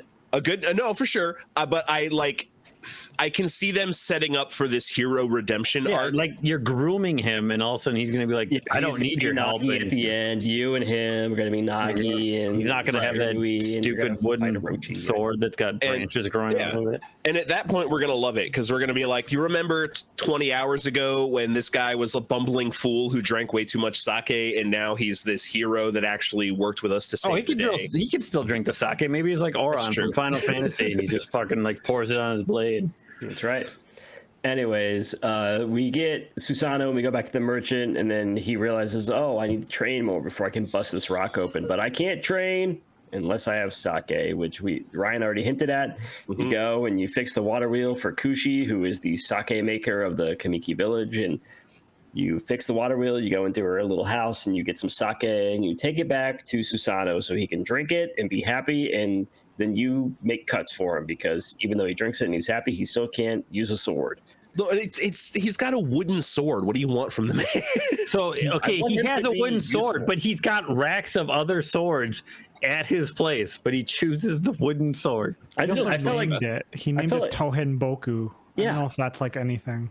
And the timing, like within this stuff, is like such a pain in the ass. I don't feel like the timing is good. I just don't like these little cutscene interactions. I think it's like poorly paced, and they don't really explain it. Like when you do it the first time, like I failed it the first time for sure. Because they don't tell you to do something. Like he's just jumping in the air and it's paused, and like in the top right it says like, okay, do your R1 and square. Yeah, and it's just like it's not clear. Yeah, I feel like I picked up on these ones. The only one I didn't pick up on until like Isun was like, hey, you fucking idiot, do this, was the big rock guardian guys where it shows their weak points and you just have to tap them. Well, I did that on the first try. Well, that one took me a little while. So you train on the dummies, and then you have to do the same thing basically with the large boulder. And he gets all the praise, and he can't believe himself, and you know he's a drunk piece of shit who could never actually cut the boulder, and you do it for him. So how about that? I'm just mad because we didn't get that XP. Yeah, as my notes say, he's a drunk piece of shit who could never actually cut that boulder. Why is he getting this praise? That should be for me. How dare you? But, well, it's to parallel the story of Legend, right? Like, oh, I know, but I don't like it. Because even like Chris points out multiple times here that there's a lot of parallels between the story of Legend and the story that we're living through today. Obviously, in that essence, then Shiranui was the one doing all the work for Nagi in the original story. Yep.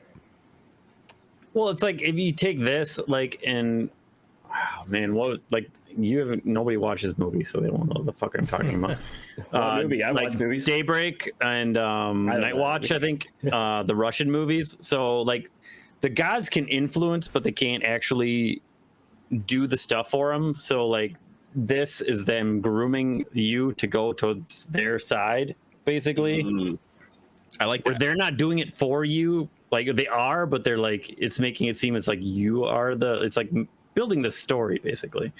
I was gonna say I could see a like a subversion coming where like Shiranui sacrifices herself and gets poisoned from the beast, and then dies after the battle. I could see an inversion where maybe at the end of this, Susano sacrifices himself. I hope, and I hope Ami makes it. So. So after you cut the boulder, you go into the Shinsu field, but you can't really do anything here yet. So like you kind of make your way through here real quick, and you immediately go into the Hana Valley. We skipped over one. I know we want to go quick, but there's one part of this map where there is a hut, and it's just called the Nameless Man's Hut. How don't know. incredibly suspicious is this? I didn't go to that. Really? There's like a No. whole. There's a nameless man's hut, and he's got like a thing across the river. Also, why would anyone? Oh have yeah, he's the name- logging. He's the logging camp guy, right? Yes. Yes. Mhm. Why nameless man? You could give him an like. There's got to be something, right? Like I They think were very busy. They couldn't give him a name. I think He there's doesn't something. want a name. I think this is like maybe the guy who unleashed the curse. I know everyone thinks it's Susano, but like It there's is got to be Susano, something about this guy. Like they could have just named him Frank. Just name him Frank. Like, the fact that don't- he's nameless man. He's not important enough to have a name. I don't think it's Every Susanoo other that pulled character that has a sword. name, no matter how minor they are. Every other character has a name. It's true. So It's you just pulled a the sword, weird Ryan? thing. You admitting No, it? so the reason I don't think Susanoo is the one who pulled the sword is he There- claims to be the descendant of Nagi, and he would know how important it is that that sword stays in its place. I'm kind of Yeah, but it kind of like later on, some of his dialogue makes it seem like he very well is the one that fucked it up because he's all pissed off about something. Like he's having these He's- nightmares and He's always trying to like, this hide. Yeah, like I think So he he's- pulled it and it's fucking him up He's probably just depressed and living under the weight of his dynasty. because he's drunk all the time. He's probably shitting his pants. Yeah, he's depressed and living under the weight of his dynasty. Actually, you go back to that later when he's later on. I don't know if it's like this the whole time, but half Well, of let's his ass find is out showing. as we make our way through Hannah Valley. Here we go. In Hannah Valley, you make your way north. Calm down, Chris. All right. And you'll run into Susana again. Look at that. He popped right back up. It's amazing how he just keeps popping up like that. And, once again, he can't move a big ass rock. Surprise, surprise. As I wrote in my notes, of fucking course he can't. So you have to paint the sun.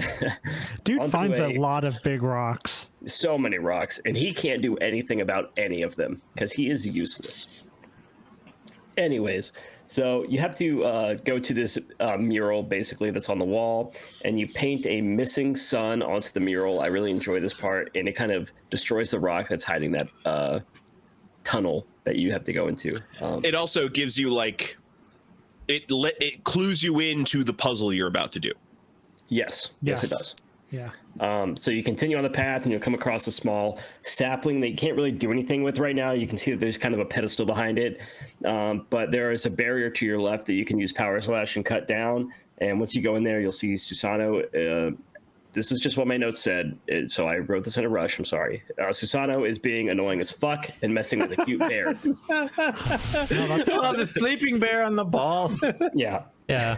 The Russian circus bear. I love this bear, and Susano's just being a jerk to him for no reason. You know, leave Mr. Bear alone. You know, he reminds me of Banjo-Kazooie, one of my favorite games. You leave that bear alone. Yeah. He's acting like it's a hostile bear. This bear's just sleeping, standing up. And he right has a on the little wall. leaf on his head. He's got a little leaf. He's a cute bear. You leave him Okay, he alone. comes back later. He's fine. I know, he's great. Give him a walnut. So this is like a weird thing because like as Amaterasu, you strike the bear for Susano, just like I guess like as a morale thing or just like to keep things moving, like Tyler's trying to do with this podcast right now. But this just seems so out of character for Amaterasu to like attack a harmless creature, right? Yes, but something of nature. Like you've literally done nothing at all to like any wondering animals if, or like, nature. Yeah. down, like she knew, like this isn't really gonna. She do knew that the anything. bear was still going to be sleeping, And that it this didn't bear was fucking just matter. gonna brush off this power slash that you just used to cut open a boulder like it was nothing, not even a problem. Or maybe you held back and literally was Yeah. just like, oh, Yeah, Except- that's what yeah. I'm thinking. Is Ami just intentionally held back on that power slash? Like we gotta give Susano his fucking dinner. That's probably it. That's a good point. So in this area, you have to swipe all the light from the torches around, and then you have to power slash the bear to continue on, and then the bear just goes back to sleep. It doesn't really care. It's like, whatever, I'm gonna go back to sleep. But the bear is standing on a sphere that you need to put onto the pedestal. So you take the sphere that was under the bear, and you take it back to the sapling and put it on the pedestal. And I really enjoy this part. This is the very Zelda-esque type puzzle that I enjoy, of moving the sphere to the necessary spot, looking up into the sky, and then you have to paint the sun into the sky that has like a big crack in the ceiling above it, or there's a hole, whatever. And it brings sunlight down onto the sapling, and you restore that area. And I thought that part was amazing. Loved it. I loved it, but the moving of the sphere felt Bad. slightly Real- janky. Slightly real janky. bad. I wasn't terribly hard on it, but it does feel slightly janky to me. Yeah. I was able to do it within like a reasonable amount of time. It didn't feel like I spent an excessive amount of time just trying to get this sphere into the hole without any enemies around, but it didn't feel super refined. It's sort of a physics object that you don't encounter much in the game. Yeah. You've encountered it once or twice, but yeah, because of that, I think they struggle to like get it feeling 100% great. Fortunately, it is followed by one of like the best moments in like this section where everything just gets restored, right? Yeah, so you paint the sun, and then I kind of skipped over the fact that the reason that you are able to rejuvenate the area is you learn a new technique, which is called bloom, which we've alluded to many a times as far as like restoring the trees. And this is the power that we learn to restore the trees, where you just paint a circle around objects that need to be restored, and it brings them back to life. And, you know, you can just mosey on, and it's great. And this whole section is super awesome. And I love, as we backtrack through this section, I didn't really hint at it because it was kind of irrelevant, but there are trees that shoot these weird sapling balls at you, and you power slash them back at the saplings to kind of stun them. But after you stun them, after you learn the bloom technique, you can draw a circle around them to make them bloom and come back to life and be a regular tree again. And I think that's amazing. I love Also, that. any other dead tree. Yeah. It's great. It's such a good feeling. This is, to me, the best power in the game. It just feels so good, and it's aesthetically pleasing. I mean, this is just endorphins firing on all cylinders. Yeah. Any plot of dead land, any dead trees, anytime you see like nature that could be restored, draw a circle. Yeah, and I think this is another cool interaction as well, where it kind of teaches you how to dig for the 4-leaf clovers, and you can dig up the 4-leaf clovers and rejuvenate those as well to earn a little bit of praise.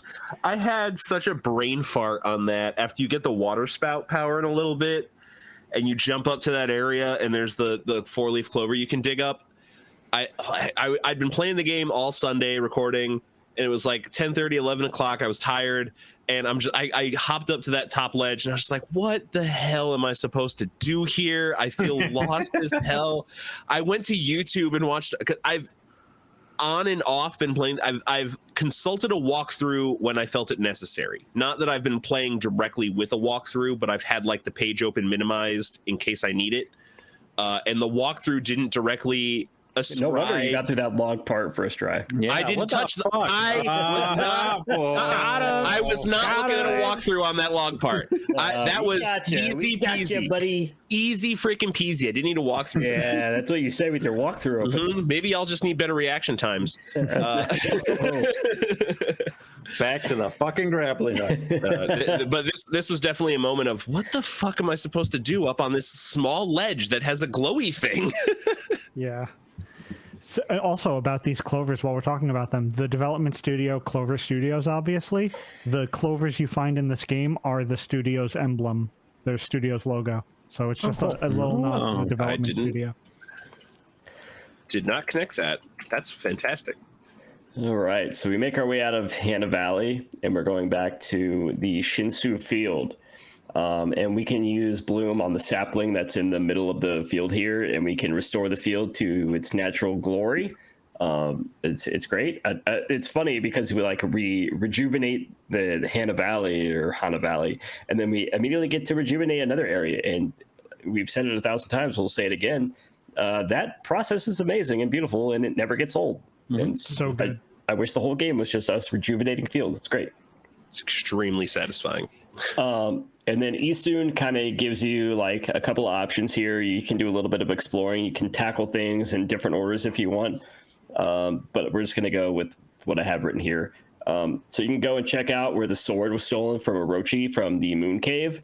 But you can't really do anything there yet. There's just a little bit of dialogue between you and Isun as far as like, this is the area where he was locked away and that kind of stuff. And then like you immediately just kind of leave. Like there's nothing really necessary about going there. You can bring, what's his name, Susano here earlier on. I think you can access this place earlier on, and you could bring Susano here, and he has some dialogue about the fact that he's visited this shrine. Because he's the one that touched it. That's right. It might be implying that, but he does have some unique dialogue. You just screwed yourself. You said it wasn't him.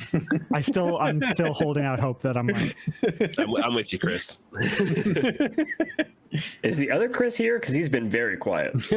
He's just giving very strange looks. Yeah, watch the video Maybe it's version. Chris. Okay. I'm just I making sure. haven't had a lot of notes, honestly, on that section. Fine. I don't blame you. I'm just drunk. Well, I can't see it because on my Discord thing here, Chris's screen is blacked out, so I can't look at him. So I don't know. Well, that's weird. Hey, Click you on know, Discord. I mean, he's right there. The internet's weird. I don't want There to. he Yeah, is. don't break anything. Don't worry about it. I exist. So when you revisit Shinshu Field here, did you notice the messenger Ida, Yeah, the mailman, the right? mailman? Yeah, Yeah, he just runs around like a crazy person. yeah. I did you not. you give him a so he like fell and sprained his ankle. You give him a traveler's charm, and he like is like, oh, thank you, and he's like rejuvenated. He starts running around again. There's like a quest with that later, but this is again another parallel to Legend of Zelda. Yeah, the mailman. The mailman, yeah. Yeah. I have not seen this person. What is this Really? Legend of Zelda you speak of? The mailman's a pretty cool guy. You should talk to him once in a while. Yeah, yeah. Not in real life. Don't talk to the mailman in real life. They're fine. I like my mailman in real life. He's a cool guy. That's not what he said about you. Oh, Has he been on the podcast? I don't think so. I was like, Well, fuck you that weren't on guy. the He Resident says he Evil can do the podcast. log You- thing in one time. Let's talk about the dojo real quick. I really like the dojo master as a character. He's such a weird old man, and then like you pay him for a lesson and he suddenly becomes a badass by literally spinning his head upside down, and you can like still see, like I look at him and I'm like, I can see your features of your regular face. If you turn it the other way, it's really disturbing, and I like it.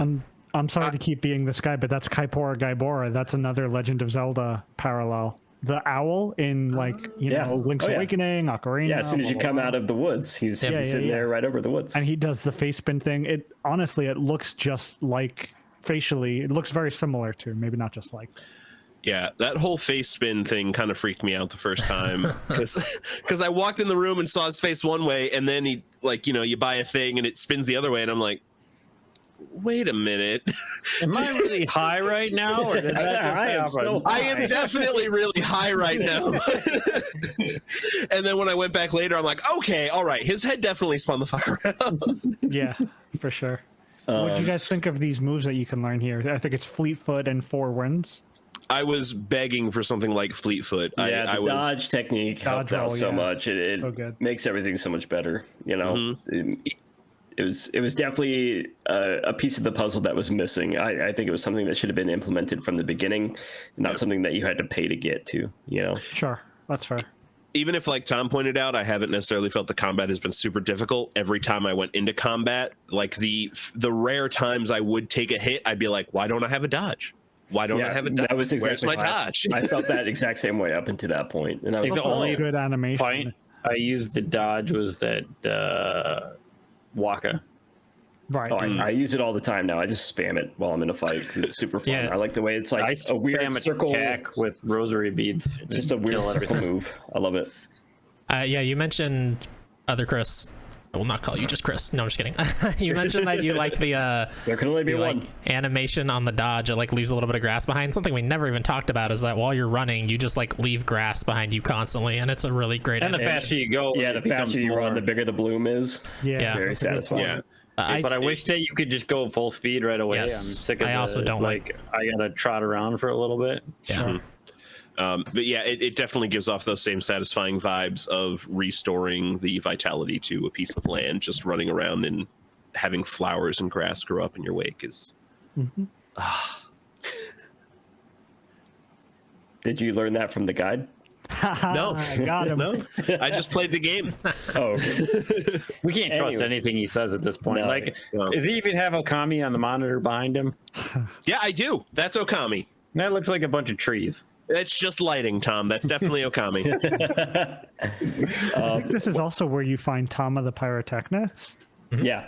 Yep. That's where we're getting. We're getting. But you have to right go to now. a night, That's right. which is my favorite. What the hell's his name? Bakugami is my yeah. favorite one that pops up so far. The We warthog haven't running gotten around. there yet. We're talking about it Just now, talk about and I don't it. care because we're It's one moving of it the things on the along. list. It's on the map that you can go to. And Chris wants us to move along. Look at him. you have to go to this guy at night, and you can't go there during the day because he only makes explosives at night. And then you have to do this fun little mini game kind of thing where you draw a big old circle in his big old pot, and he makes a big old firework bomb explosion. It's great. and then you learn the bomb technique, and it's Wait, amazing. Yeah. You You learn like just this the one, but you don't Warthog. like the other QTE ones? Isn't No, it this- kind of the same? No, Yeah, it is because it's timed and you have to do the fucking. this one's better. You get something cool out of it. You get do. something out of it. This get It's a bomb, so obviously it's my And then favorite. and the thing is, like with this, you get the bomb out of it, and then you immediately get to use it because there is an explosive wall right outside of his hut that you can immediately blow up and get something out of. The other ones are just like, oh, this is just part of the story that you have to do because we're going to force you to do it. You know what I mean? So that's the kind of difference. This was like the first moment for me where I was like, oh, a Zelda item. Yeah, Yeah. this is legit just a Zelda item. There's a few others that are very close, but this is... Yeah, I mean, it's a 100%. bomb video game. Yeah, something I did write down here though is like I think this is the only time, at least so far, that you use an ability before you actually learn it. Like you just spawn that bomb before the board teaches you how to spawn the bomb, which is weird. But Yeah. Still, it's my favorite. What are they even deities? They're gods. Gods. Like he's Yeah. my favorite, just rolling around on that But bomb, and he's got the part- bunch of little warthogs running around too. This part is kind of frustrating because as I approached his hut, it immediately switched to morning. Oh, no. I'm not shitting you. As soon as I walked up to his house, it switched to morning, and I was like, well, I guess I'm screwed. They should have So- given you the night ability pretty soon after giving you the day ability, I think. Yeah, it's the one thing that is like really chapped my ass about this section. Yeah, Because that's it's really close to the end of our stopping point, isn't it? It You get is. the moon. Yeah, it's almost immediately at the end, and I'm glad that Yeah. you brought that up because that was also super annoying. But I had to wait forever to get to go into his hut and talk to him, and I'm gonna bring up one of the things that we haven't really talked about is like there are points where you talk to characters and you have to talk to them multiple times. Like it forces you to. And it tells you that too in the beginning. It's like if they got a green arrow, you got to keep talking to them. Why don't Yeah. fuck they don't just say it all at once? Yeah, and that's one of the things that just like really doesn't make any sense. It's like you already gave me this huge preamble at the beginning of the game for 25 minutes. I can handle like another 30 seconds of dialogue. Don't make me click back into it. I don't need to do that. It's fine. That's a fair point, yeah. Yeah, I would agree. So you talk to Tama, you get the bombs. You can use the bombs on the walls and on enemies in combat, which is one of my favorite things to do. I love using it in combat. It's super fun and satisfying. Yeah, no, I don't do that in I combat. use it in combat all the time. Oh, it's so fun. It Look at is Ryan. slows Ryan up didn't even know he could immediately. use it in combat. No, I knew so I could good. use it in combat. I just don't. In fact, I barely use the power slash in combat unless they're about to die or I'm trying to get those demon fangs. You gotta get those demon fangs. I did the log in one try. I don't That- need to I need use the those power demon slash. fangs. that was a confusing thing too, is because if you actually like kill the enemy with the power slash, I don't think you can get the demon fang because they split in half automatically. They have to already be flying in the air from killing them normally, and then you split them in half. Yeah, which the game does explain at some point when they go deeper into demon fangs, which I wish I knew earlier because at that point I had kind of already been just attacking enemies to death with the basic attack, not power slashing them to death. I feel like I could have had like 10 or 12 demon fangs at this point, but I only had like 3. Yeah, and when you find out what you do with demon fangs, you want the thing that costs a lot of demon fangs. Yeah, badly. And I know this is back a little bit, but we're talking about the night and day cycle.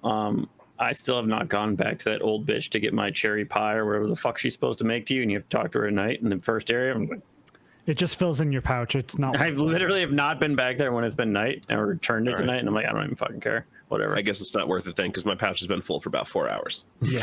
Yep. I got 2, and they're both full also, and it makes me upset because my brain's broken.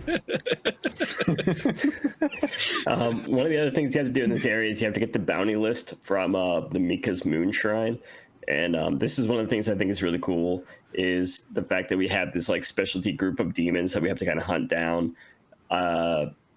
So like immediately after you leave the hut, you run into one of the demons and they only come out at night, which is kind of frustrating. But I really like this, and I like the fact that like after you defeat one of the demons on that list, you have to physically take your paintbrush and cross them off the list. It's like super satisfying. Yeah. Super Yes, super satisfying. satisfying. That's what I said. Thank you. I know, but you cut froze for a minute after super. You're just like super. Yeah, because I was so excited. Dramatic pause. That's right. It's like a good, exciting motivator to kind of keep coming back to this area, because I think they all happen in this one area. And Oh, do they? Only get, I think so. I have not found a second one, so I don't know. Yeah, I've literally just got that one when you leave. I have and- not either. I have Yeah, also not found a second. yeah. So just like leave and come back into the area and at nighttime, and I don't think you'll see more than one. Interesting. Did you read about this in a guide? No, your just my name, experience. Ronnie? This is Ryan. the Zelda expert you're talking We to. don't trust here. you. Quick, talk shit about Ryan while he's not here. No. Anyways, you see a sign for a God of Forest, but you can't go there yet because, of course, you can't go there yet. Why would you be able to immediately go to a God of Forest, even though that's where you need to go? So you have to go back to Kamiki Village. I hope you guys enjoy backtracking because we're gonna be doing that a lot. That's super fun. Shit ton. And but when we go and do that, we got to go to Kamiki Village and bring all the trees back to life, which I actually do enjoy that. So I guess I'm complaining about nothing. Yeah, because the guy with the beehive on his head The was orange dancing man. around. Mr. Orange. No. When you first enter, there's the guy with the basket that's, oh, we only need 13 more trees. I'm gonna dance like a fool. Yes. Doodle-doo-doo. Well, I also like how Mr. Orange has to get drunk to do the dance. Well, I mean, that's the only way. that's he has the relatable. courage. I only dance when I'm drunk. did you talk to that guy with the basket on his head the first time you come into Kamiki Village after you unstatue everyone?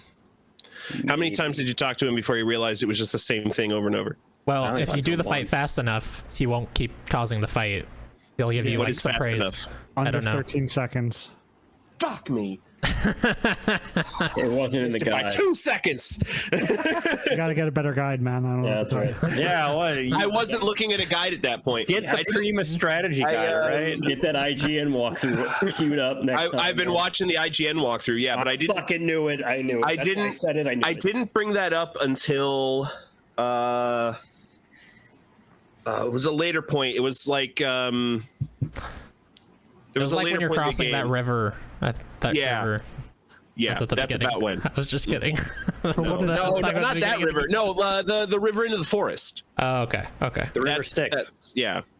I just want to be clear. I pulled up a guide a few times. Like, I don't want to dunk on people Yeah. for using No, guides. we dunk Like, Oh, yeah, enjoy no. That's games what the we way do you here. enjoy games. Like, No. I used a guide for this as well because we're under a time limit. Chris. That's the only we are reason I dunking on did. people here. We dunk on each other. That's what Yeah. we do. Okay. Yeah, if you're using a guide out there, that's perfectly fine. If Ryan uses a guide, that's when it's Straight up Dark City. That means Straight he's up bad at Dominique games. Wilkins on these guys.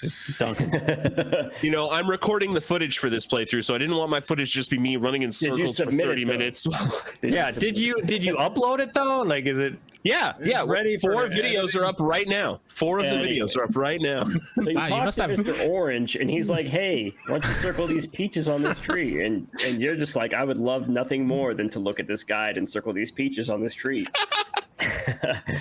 So you circle He's the doing his fun little dance. yeah. Yeah, he's having a good time. Everybody's having a good time. Doing his And then- Parappa the Rapper dance. And then after you do this, you get the water lily technique, which is another thing that I super love to do. I think this is great. I think that's where this game shines a lot, is the way that they use the paintbrush techniques throughout the world and how they let you traverse, which we'll get to another one as we get to one of the areas later. But you go back to the Shinru fields and you are able to use the water lily technique to traverse a river that you were not able to traverse before because you are not able to swim across it without Yes. drowning because Because wolves hate water. games. A couple quick Because things. Amaterasu is the sun god and does not like No, water. the mother of all things, god of all things. So now also you the sun can god. draw water lilies into existence. But is the idea that a wolf can balance itself on a water lily? Really? If it's big She's a enough. god. Okay. Okay. That's what it is. Yeah. But I think this is the monkey that like crashes down into the glass screen, the one that gives you the little lily pads. So that one is that has that's the my symbols? favorite animation. It's a very the good symbols. I thought that was the second one. The floral. I have it one. written down here, but I don't know. It was one one. of There's them. multiple monkeys, I think. There are 3 monkeys. Oh yeah, there's like 3 or 4. Yeah, there's 3 of them. Because Yeah. I think the last one actually says like I'm the third of all Yeah. of them. Yeah, Yep. and I also wanted to say like when we hit Shinshu Fields originally is when the game started feeling good. When I actually started liking the game, it feels a lot like a Zelda game at that point, where you're getting a lot of little quests, meeting a lot of little characters that have little things they want you to do for them, and you get rewarded for them. I'm Yeah, with you. I agree. So you make your way across the little river here, and you finally enter Agata Forest. And this place is really bad. You know, there's nowhere that you can really walk at all. So, Yeah, how long did it figure out that you had to go along that little sliver? Can you say that again? Through the sliver. It didn't take me that long. I figured out pretty quickly that you don't have a lot of room to walk. So when I realized I couldn't walk in that area, figured out where I could walk pretty quickly. So everything is kind of covered in this curse, and you are kind of stuck to a very singular path, and you have to make your way around and close to the wall. And you find a sapling behind a waterfall. And the fact that they hid it behind a waterfall, good game design. So the first thing I actually came into contact with in this area was the fortune teller. Me too. Who like tells your fortune that you're going to find the sapling. Is that the fortune? I didn't pay her. Yeah, that's what it was. Yeah. It was like, she was like, you're going to find a sapling hidden in the forest and restore the world. Another Legend of Zelda trope. A fortune teller, you pay money to tell you what to do next. Yeah. That's not even what to do. Like her like little fortunes are completely stupid. Like, oh, you're gonna have a doggone time trying to figure this one out. Well, isn't that a Waka fortune though? Oh yeah, that is. Waka definitely gives you that fortune about doggone. I had that written down somewhere down here. A doggone difficult mission. Yeah. Oh, I thought it was her. Anyways, you find the sapling behind the waterfall area, and you rejuvenate it. You rejuvenate the area, and the chest pops up, and you get a new weapon type, and you get a sub weapon. This is the first sub weapon. We already talked about sub weapons like an hour ago. We've talked about this rosary thing a lot. Yeah, I don't think we need to go any deeper. I'm not. It's a whip. That? A while ago. It's very good. It's a good whip. Moving on. Good whip. After you get your sub weapon, you run into Waka, who is. Well, I just literally thought of Final Fantasy X. Yeah. I thought this same. was super weird. 'Cause Blitzball, he's like a man. weird French Japanese swordsman. He's like saying French words all over the place, but then he's also. I thought you would dig him. Like, he's French, man. He's got a lightsaber. Listen, French and Japanese, those things don't mix. It's very weird. He's got blonde hair. Obviously, he's not Japanese. It is weird. He's got like a bird, and then he's got wings hanging off his head. But and he floats down. This was the first time where I was like, oh, this is a actual hard fight. Like, I have to actually try in this fight. Yeah. Because I wasn't expecting him to come at me so aggressively. And then another. You use the sub weapon, and once you realize that the sub weapon kicks ass, it's just like, oh, okay, this fight's not so bad. Yeah. If you use the I didn't use the rosary sub piece, weapon. it just does tons of damage over time on him. This is another instance of like Japanese myth coming to the game. Waka is a figure from Japanese mythology who actually fought Amaterasu in a sword fight at one point. Did he Yeah, play he's a Blitzball though? player. Yeah. Hey, people give Waka shit in Final Fantasy X, but he's awesome at the end. Like, I use Waka a fucking ton. Waka. Blitzball. Yeah, I like in the conversation you have after that. He's kind of talking about Orochi, and it as soon says the name, and I like that it's kind of like Voldemort, where it's like even saying the name could get you cursed. Mm-hmm. They kind of talk about that. It's cool. Yep. Moving on. I didn't really. I guess that was one of the things I didn't really notice is that nobody said Orochi's name at all. Do you think that the final boss or like one of the final bosses might have something to do with Waka? Like It's going to be some bad Susanoo. stuff? No, I know, but do you think that Waka will be like a big? Well, you fight him every time you see him, right? Yeah. Right. But do you think he'll like come around? No, he reminds me of the guy from the Yakuza series that you always fight. Majima? But Majima is like a friend. Like you Yeah, fight I feel like him, Waka's but, going to he's be a on your friend. side by the end. I feel like he's the Obi-Wan. He's trying to train you, but like he's testing you every time they fight. We're kind of jumping ahead here, but after the second fight, that's what it seems like he's testing your strength to make sure that you're ready for what's to come. Yeah. That would fill the role of Waka more, I feel, someone who is a test.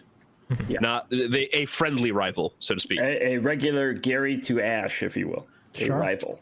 Well, Gary says smell you later, Gary's so I don't know how kind of a friendly he douche, is. yeah. Okay, so you run into Waka. And you use that. You fight him. After fighting Waka, you run into Kokiri for the first time, who's going to be around for a long time. And he wants you to find his dog who went missing. And then you get to go fish.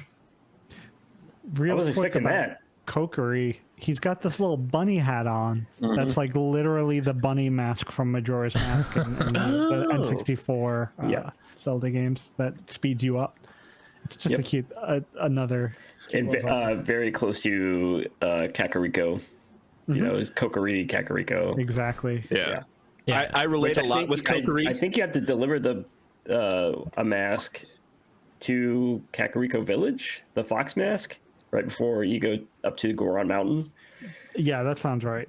So it's kind of a close proximity to the bunny mask and just masks in general and Kokiri. But I'm trying. I'm reaching.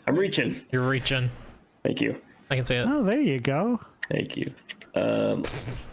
What? What was that?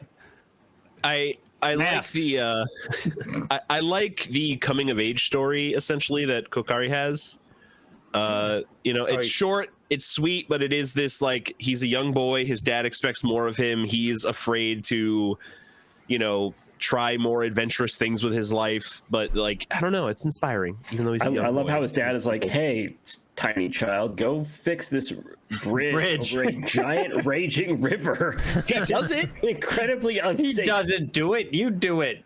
Look, all right, but It's a bad dad. No wonder he's sitting there crying. He's With crying all the time because his Subia. dad is like, "Hey, go fix this bridge. This river is raging over here. It is crazy." And then when he says, "Okay, I'll do it," he's like, "Oh, maybe that was a bad idea." Like once he's gone. Oh yeah. It's ridiculous. But you get to go fish. At this point, he has a missing dog, right? Yes. Yeah, and you have to go fish because his dog was left in Suta ruins. We haven't got there yet. But you have to go fish because the fish has swallowed the key to the ruins because Kokiri is a big baby and they got scared or something and they ran out of the ruins and he left his dog behind because he's not a good dog owner because who leaves cry your dog baby behind, you know. But you catch a big ass fish and it'll give you the ruins key, which you can use for the Suta ruins and help Kokiri and his dog who was left behind. Fuck yeah, Zelda dungeon finally. That's right. Here we go. First Zelda dungeon. Oh my God, we're only on This page. is a Zelda dungeon. We're on page 3 Yes. of 5 of my notes, so we need to. This is what Zelda dungeons are like. Did you like this area, Tom? Suta ruins? Oh, well, then don't play Final Let's Zelda. put an arrow in this fucking Play Breath of the dumb Wild. That doesn't door. really have dungeons. This part was fun, Tom. Be quiet. I did enjoy this, so I like that it. tells me I need to play more Zelda games. You should. I should. Okay, so when you get to the Suta ruins right at the beginning, there's a bunch of nasty purple water, and you can't go in the water here because it will F you up and your lily pads too. So you make your way through the dungeon. There's only like one path you can really follow, and you will happen upon a new enemy, the Bud Ogres. And we haven't really talked about enemy types, but you run across a couple different enemies up to this point. You have the regular imps, you have the guitar imps, you have the yellow imps, which are like the ones that beat the drums into the ground. So Go ahead. the regular imps are green imps, and then I think it's red imps or the guitar Red and imps? yellow, yeah. Yeah. And we run into a new enemy here, the Bud Ogres, which are, to me, really badass because you just like have to fight them and then you have to cut open their bud basically and then rejuvenate it. I think you rejuvenate it first, then you cut their butt. Whatever. You get what I'm saying. It makes you use your full move set in a way Yes. that no other Thank enemy you. really At this has point, yes. to this point. Thank you. So you fight this, and after you fight it, you'll find another sphere that you have to put onto a pedestal, and then some mushrooms grow, which this part is very fun. It reminded me of a part in Ni no Kuni, which if you've ever played Ni no Kuni, you get to do this, and it's fun, and everybody should play that game because it's great. It's a good game. Put it on the list. You might like it, Ryan. It's got some Pokemon elements. Ooh, Very, putting it very on the much- list. Very much so. And I like it, and I don't like Pokemon. There you go. Excuse me. I don't know if that's so- an endorsement or the opposite. And Studio Ghibli did the art for it, so it's Yeah. great. So you make the sun shine through a crack in the wall in the ceiling on these mushrooms, and you make them grow, which can be used to get to the next area. And as you move along, you have to run along a platform, and it falls apart underneath you. Very Nathan Drake-esque, if you will. Very action-oriented section here. I Were thought you it was genuinely- more along the lines of Ratchet and Clank with your booster boots in a certain area where you have to go a trial here. Okay. Were you at all worried? I haven't played Ratchet and Clank, Tom. Otherwise, I'd probably agree with you. I know it's on PS5. You don't have new stuff. That's I fine. haven't played the older What a Ratchet and Clank. I played The that game part just this came out weekend. last week. Did it? Yes. Fucking beat it already, man. That's fast. Were you at all worried about like that path catching up to you when you falling to your death? No, and I don't think it did. It did for me. I had to jump a couple of times to give it a second to come up because I would have fallen to my death. Oh. You should ask Ryan about the guide that he's using next time. Fine. If you fall there, do you just have to like run back up the whole path and It just dungeon? restarts. Yeah, Oh, okay. it restarts. Okay, so once you get through that, you have to run along the platforms, and you'll eventually run into a blockhead, which is the enemy that we have kind of alluded to, where Isuna is like, hey, tackle it, and it'll show you these stupid weak points, and you have to touch these weak points in the exact same formation that they showed up on the body. Or at least close proximity. Yeah, close proximity too. How do we feel about the blockheads? It's a thwomp. It's a Mario 64 thwomp. Yep. I like how you can run into it earlier and it's just its ass and you can clearly see its arms, but it's like, I don't know what this is. Yeah. I drew, I don't know, like 6 sets of power slashes before. Yeah, I like the second one, especially that we run into later, that has like 4 points. I would always be just a little bit off. You have to be not incredibly precise, but pretty precise. And I'm stupid, so I missed it on the second one. I didn't have like, a couple problem. times. My issue was I did the first one, and then after the second one came about, it had been so long since I had done the first one. It had been a couple days that I forgot how to do it. I was like, oh shit, what am I supposed to do here? And There's a second one? Yeah. In the village that we go to later with the To dogs. get one of the dogs that's behind me. Motherfucking dogs. I guess I didn't see that one. I think you did it because I'm You pretty sure had there's a to have dog seen behind it. it. You literally have to go past it. I definitely did only one of those in the mission, in the dungeon. I did not do one in a village. I guess if you use a guide, it just No, Yeah, does it have like a glitch through the wall thing on that guy? You have to do it to get the dog. No, I didn't have It to is get the dog. mandatory. Yes, you do. What It's are you not. talking about? Stop No, lying. Wait. I think it's just he items. uploaded the Game? footage. He uploaded the footage, right? I true. mean, there's All right. video evidence. I think it might just be a couple items back there, actually. Chris, now that I'm run thinking the about tape. it. Now that I'm thinking about it, I think it is just Roll a the couple tape. items. Oh my god, I think it's just a couple items that are back there because I remember being kind of disappointed. It was I like had an to item cut a sell. bamboo for a dog. I had to like. You haven't gotten there yet. You're spoiling. Oh, spoilers! Such spoilers! Cut People haven't bamboo. played this far yet. Kidding me? Okay. Anyway, so you Get to the boss. be quiet. The boss is awesome. Make him I love the crumble. boss. After you make him crumble, you pick up the key that appears and you take it back to the lock because as we made our way through this path, there's really only been one path. We run by a door that had a lock on it, so we take the key back to the door not a with the key. lock on it. It's an arrow. Which could be used In the as shape of a key. I can't anymore. They said it's an arrow. Everything's fine. Anyways, so you continue on. You come across the demon gates. I think this is the first time we come across the demon gates. And the demon gates are these tiny little objects within the environment that you have to pass through, and it opens up a combat area. And as you complete these, it kind of resurrects the area that you are in. How do I feel about the demon gates? They're kind of like mini bosses or like sub mini bosses. Yeah. I like the fact that it's more opportunities to resurrect the area, and I think you get like praise or something for that, Yeah, right? and it's like waves too. It's not just like a one set. Like you kill Yeah, these, some and of them more have come. multiple enemies. Yeah, Definitely more of a challenge than the normal combat. I And, definitely hit every one of those where I run by a lot of the random battles. Yeah. So once you do all these, another set of mushrooms will pop up, and you will once again look up to the sky, draw a sun, and make those grow. And we will use these to climb up even higher. This part is actually really cool. I like this part where you climb up from the mushrooms to the top of the waterfall, and there are these 4 spouts that are kind of spewing this toxic sludge or this this curse into the river, and you have to break all of these like little monuments or statues that are spitting out this purple shit into the river to clear it up. And I liked it. I love this part. Anytime you get a clear river, it reminded me of Banjo-Tooie make a couple of Banjo-Kazooie references here. There is a factory level, and you can't really go in the water in that level because it's all toxic. Reminded me of that. It's very fun. Interesting. To me. Fun to me. Do I need to play Banjo? Is that what? No. Just nuts and bolts. Game. Yeah, Just nuts and bolts, Tom? Dude, I had tons of fun in nuts and bolts. I bet Ryan would like nuts and bolts. Nuts and bolts is fine. It's a fine game, but it's not a Banjo game. So It's about building cars, right? I would probably It's actually. about building anything, man. Yeah. that's true. Anyways, so you go back, you can follow the river back, and you go to the beginning of the ruins, and you hop across to this area that you were not able to get to. Like, you see this area at the very start of the dungeon, but you were not able to access it because of the sludge in the water. You cannot draw your lily pads, but now there is a clear rock path to this opening that you can finally go into. So you go back, and you hop across the rocks to a cave at the center you couldn't get to before. And you have to complete another constellation within this area, and you unlock a new paintbrush technique, which is the vine brush technique.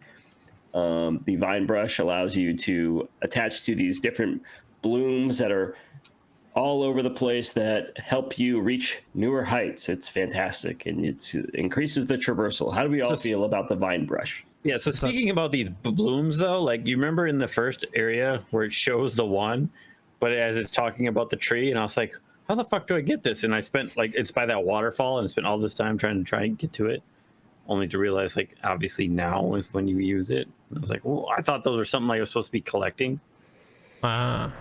This is the claw shot from Legend of Zelda. Yes. Talking about items that Oh, yeah. along. Yeah, like, it has some uses that, like, the claw shot would not do. Like, you don't always have to connect to yourself. You can connect other things, like we do in the boss. But for the most part, you use it as a hook shot, claw shot thingy. Yeah. So we kind of go back a ways that we were before. That one of the things about this dungeon, it's very straightforward.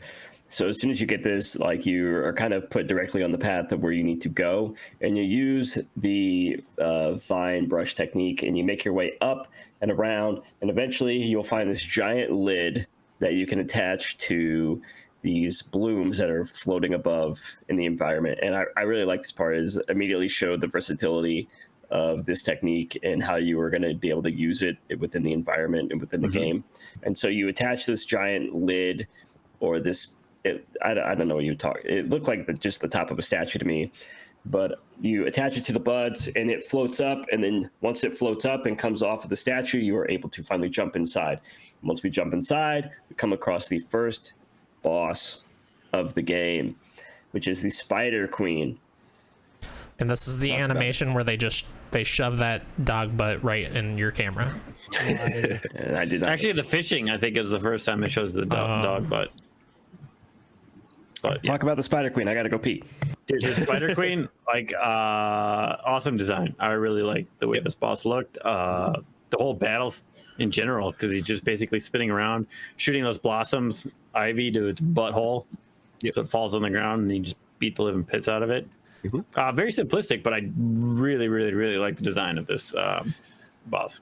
Yeah, and this is the first instance. I mean, combat is straightforward in this game up until this point. This is the first time where you've had to do something other than direct attacks to make. Oh, well, no, I guess there's the butt ogres that we talked about. That where you got to do the bloom. Yeah, but like this is like kind of the next step of that, where you have to use vine to make it vulnerable. How long did it take you guys? A while to like? How long did it take you guys to find this? Oh, I figured it out immediately. Like Tom said, the design is great. I saw the hooks on the back. Again, I wasn't looking at the guide at this point. I see that look, Chris. No, like, because I could see the hooks on the butt of the spider. I could see the flowers hovering around the field. I immediately knew that what the game wanted me to do was use the new tool it had just given me to defeat this boss. Absolutely. And that's also a very Zelda thing, is use the tool in the boss fight. This is also a really good, and we mentioned it earlier, but like this, I feel like the game is forcing you, if you haven't done it yet, to, when you go into paint mode, to move the camera away from Ami a bit. Like, because you have to angle some of these hooks, these vines. So yeah, you got a lot of the time you're just face on, so you got to spin it around just so you can see all the different blooms that you can actually attach to the hooks. Also, just a terrifying face on this thing, considering this is like a family game and like a pretty bright game. Yeah, this thing is. Yeah. That's a Dark Souls. I'm looking at the boss fight now. That's a Dark Souls looking face. I really enjoy the design of this enemy.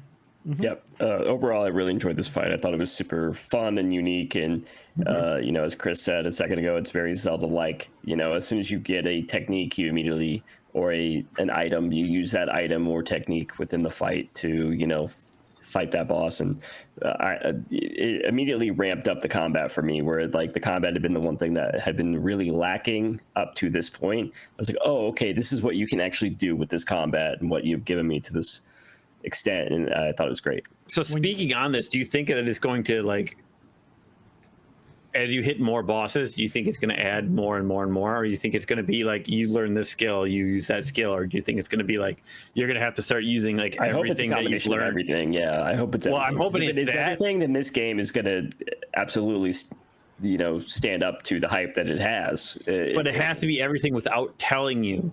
Yeah. You know, like so far everything's been like telegraphed. Like, okay, yeah, I don't want you soon popping up and be like, "Hey, hook these hooks to her butt." Hey, you dumb shit! Why aren't you doing this? Why don't you look at the IGN guide?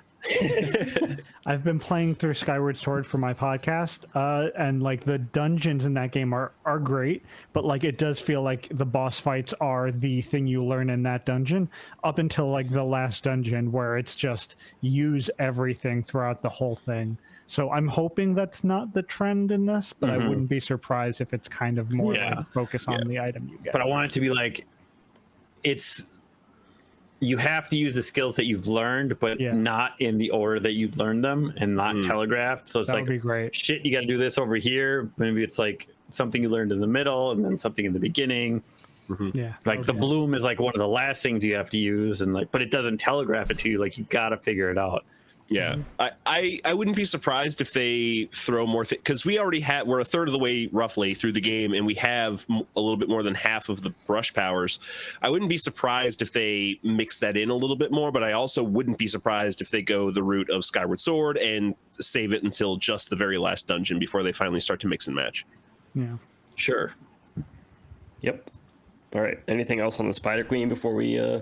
She's fucking awesome. Oh, just really quick. We haven't really said it, but like before a new enemy or before a new boss, you get this like static Japanese art image of the enemy. I love these images. Oh yeah, like the little scrolls. Yeah, of the enemy you're about to fight. It's so cool. This is also kind of like a Yakuza touch, like we mentioned before. Like a lot of those fights, they'll have like a cool name sequence of the enemy.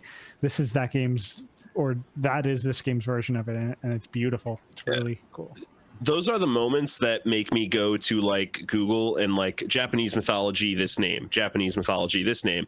Ever since I watched Naruto and I learned that a lot of those names were tied to real Japanese mythology, I've been very curious about Japanese mythology. And this game ties into that a lot because a lot of those names are directly, like I've been talking about this whole podcast, tied into Japanese mythology. So every time I see an enemy that gets one of those scroll drawings, I'm immediately like pausing the game, going to Google, who is this person? What do they do in Japanese mythology? What is the difference between the game and the real mythology in the real world? That's stuff that super interests me. That's cool. Yep. It's good. So after you defeat the Spider Queen, you get Ume, who was Kokiri's little doggy that he left behind and got swallowed by the Spider Queen. It was a really weird placement for that dog within that. Just chilling on the inside. Yeah. Just like hanging out, like. Just taking a nap. Yeah, I really thought there'd be some kind of consequence for it being stuck inside of its butt that whole time, but it was just like, fine. Games, you know. I think that kind of fits in with some of the theming the rest of the game has had, though. Like Amaterasu falling asleep during important like information cutscenes, you know, stuff like that.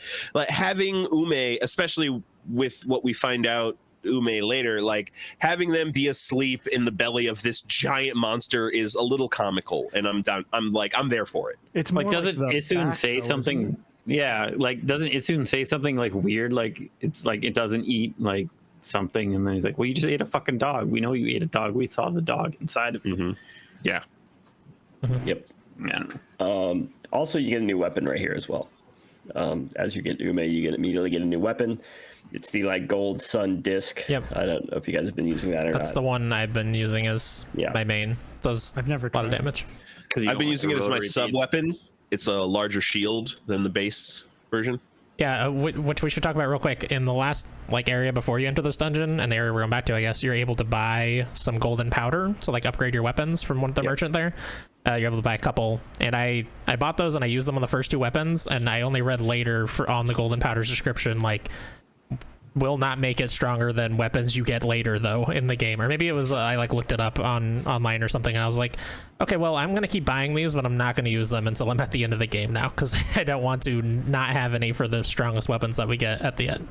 You had me worried for a second, Chris, because I did remember hearing about upgrading weapons through a scene, and it was like, will not upgrade weapons stronger, but I didn't realize what that item was, and I hadn't upgraded any weapons yet, so I was like, okay, I'm not too worried about it because I'll get stronger weapons later on. But I have not done that. I haven't interacted with that at all yet. Yeah, I mean, it's a simple like A to B kind of interaction. It's just either you have used gold powder on it or you have not for every weapon, and you can just only use the gold powder on a weapon once, and it becomes slightly stronger. Because I love them so much. Yeah, I have all my weapons upgraded as of right now, so it just I feel like the gold powder is going to be in abundance, so it's not one of those things that I'm worried about. There's exactly 15 weapons and 15 gold powders in the game. There you go. So if you do literally everything, then yes, you will get enough gold powders. I guess I'll just. Or you don't buy them at all and don't upgrade anything, and you still beat it. Yeah, no, it's not that hard game, so it's fine. At least so far. So now that we have Ume back, we're gonna go back to Kakori, and he's gonna finally finish building the bridge because he feels strong, he feels powerful, he's got his mojo back. He's not doing shit. I could get used to this. That's right. he goes to finish the bridge, and then Susano comes in on his log and just ruins it all. He just comes in. We haven't talked about this either, but like all of his little techniques are fucking hilarious. I love all the little techniques that he comes up with. Like, this is my explosion and technique. Yeah, sounds like a little kid. This called. Yeah, no, it's called Implosion Explosion. That's exactly what it is. I don't like him. He's fine. Tyler hates Everyone's video gonna games. come around on it. I don't even like games. I don't even know why I'm on this podcast. Jesus. Okay. Doesn't like games, plays 4 games a week, it feels. This isn't a Shut One up. Piece game. What are you talking about? I don't even play One Piece games. I hate the gum fruit. Anyways, so Susano swings on in. Am I good to go? I Yeah, go, right? do it. Okay, Let's go, man. Great. Best Susano, part in the game, right here. Shut up, Tom. I'm trying to go.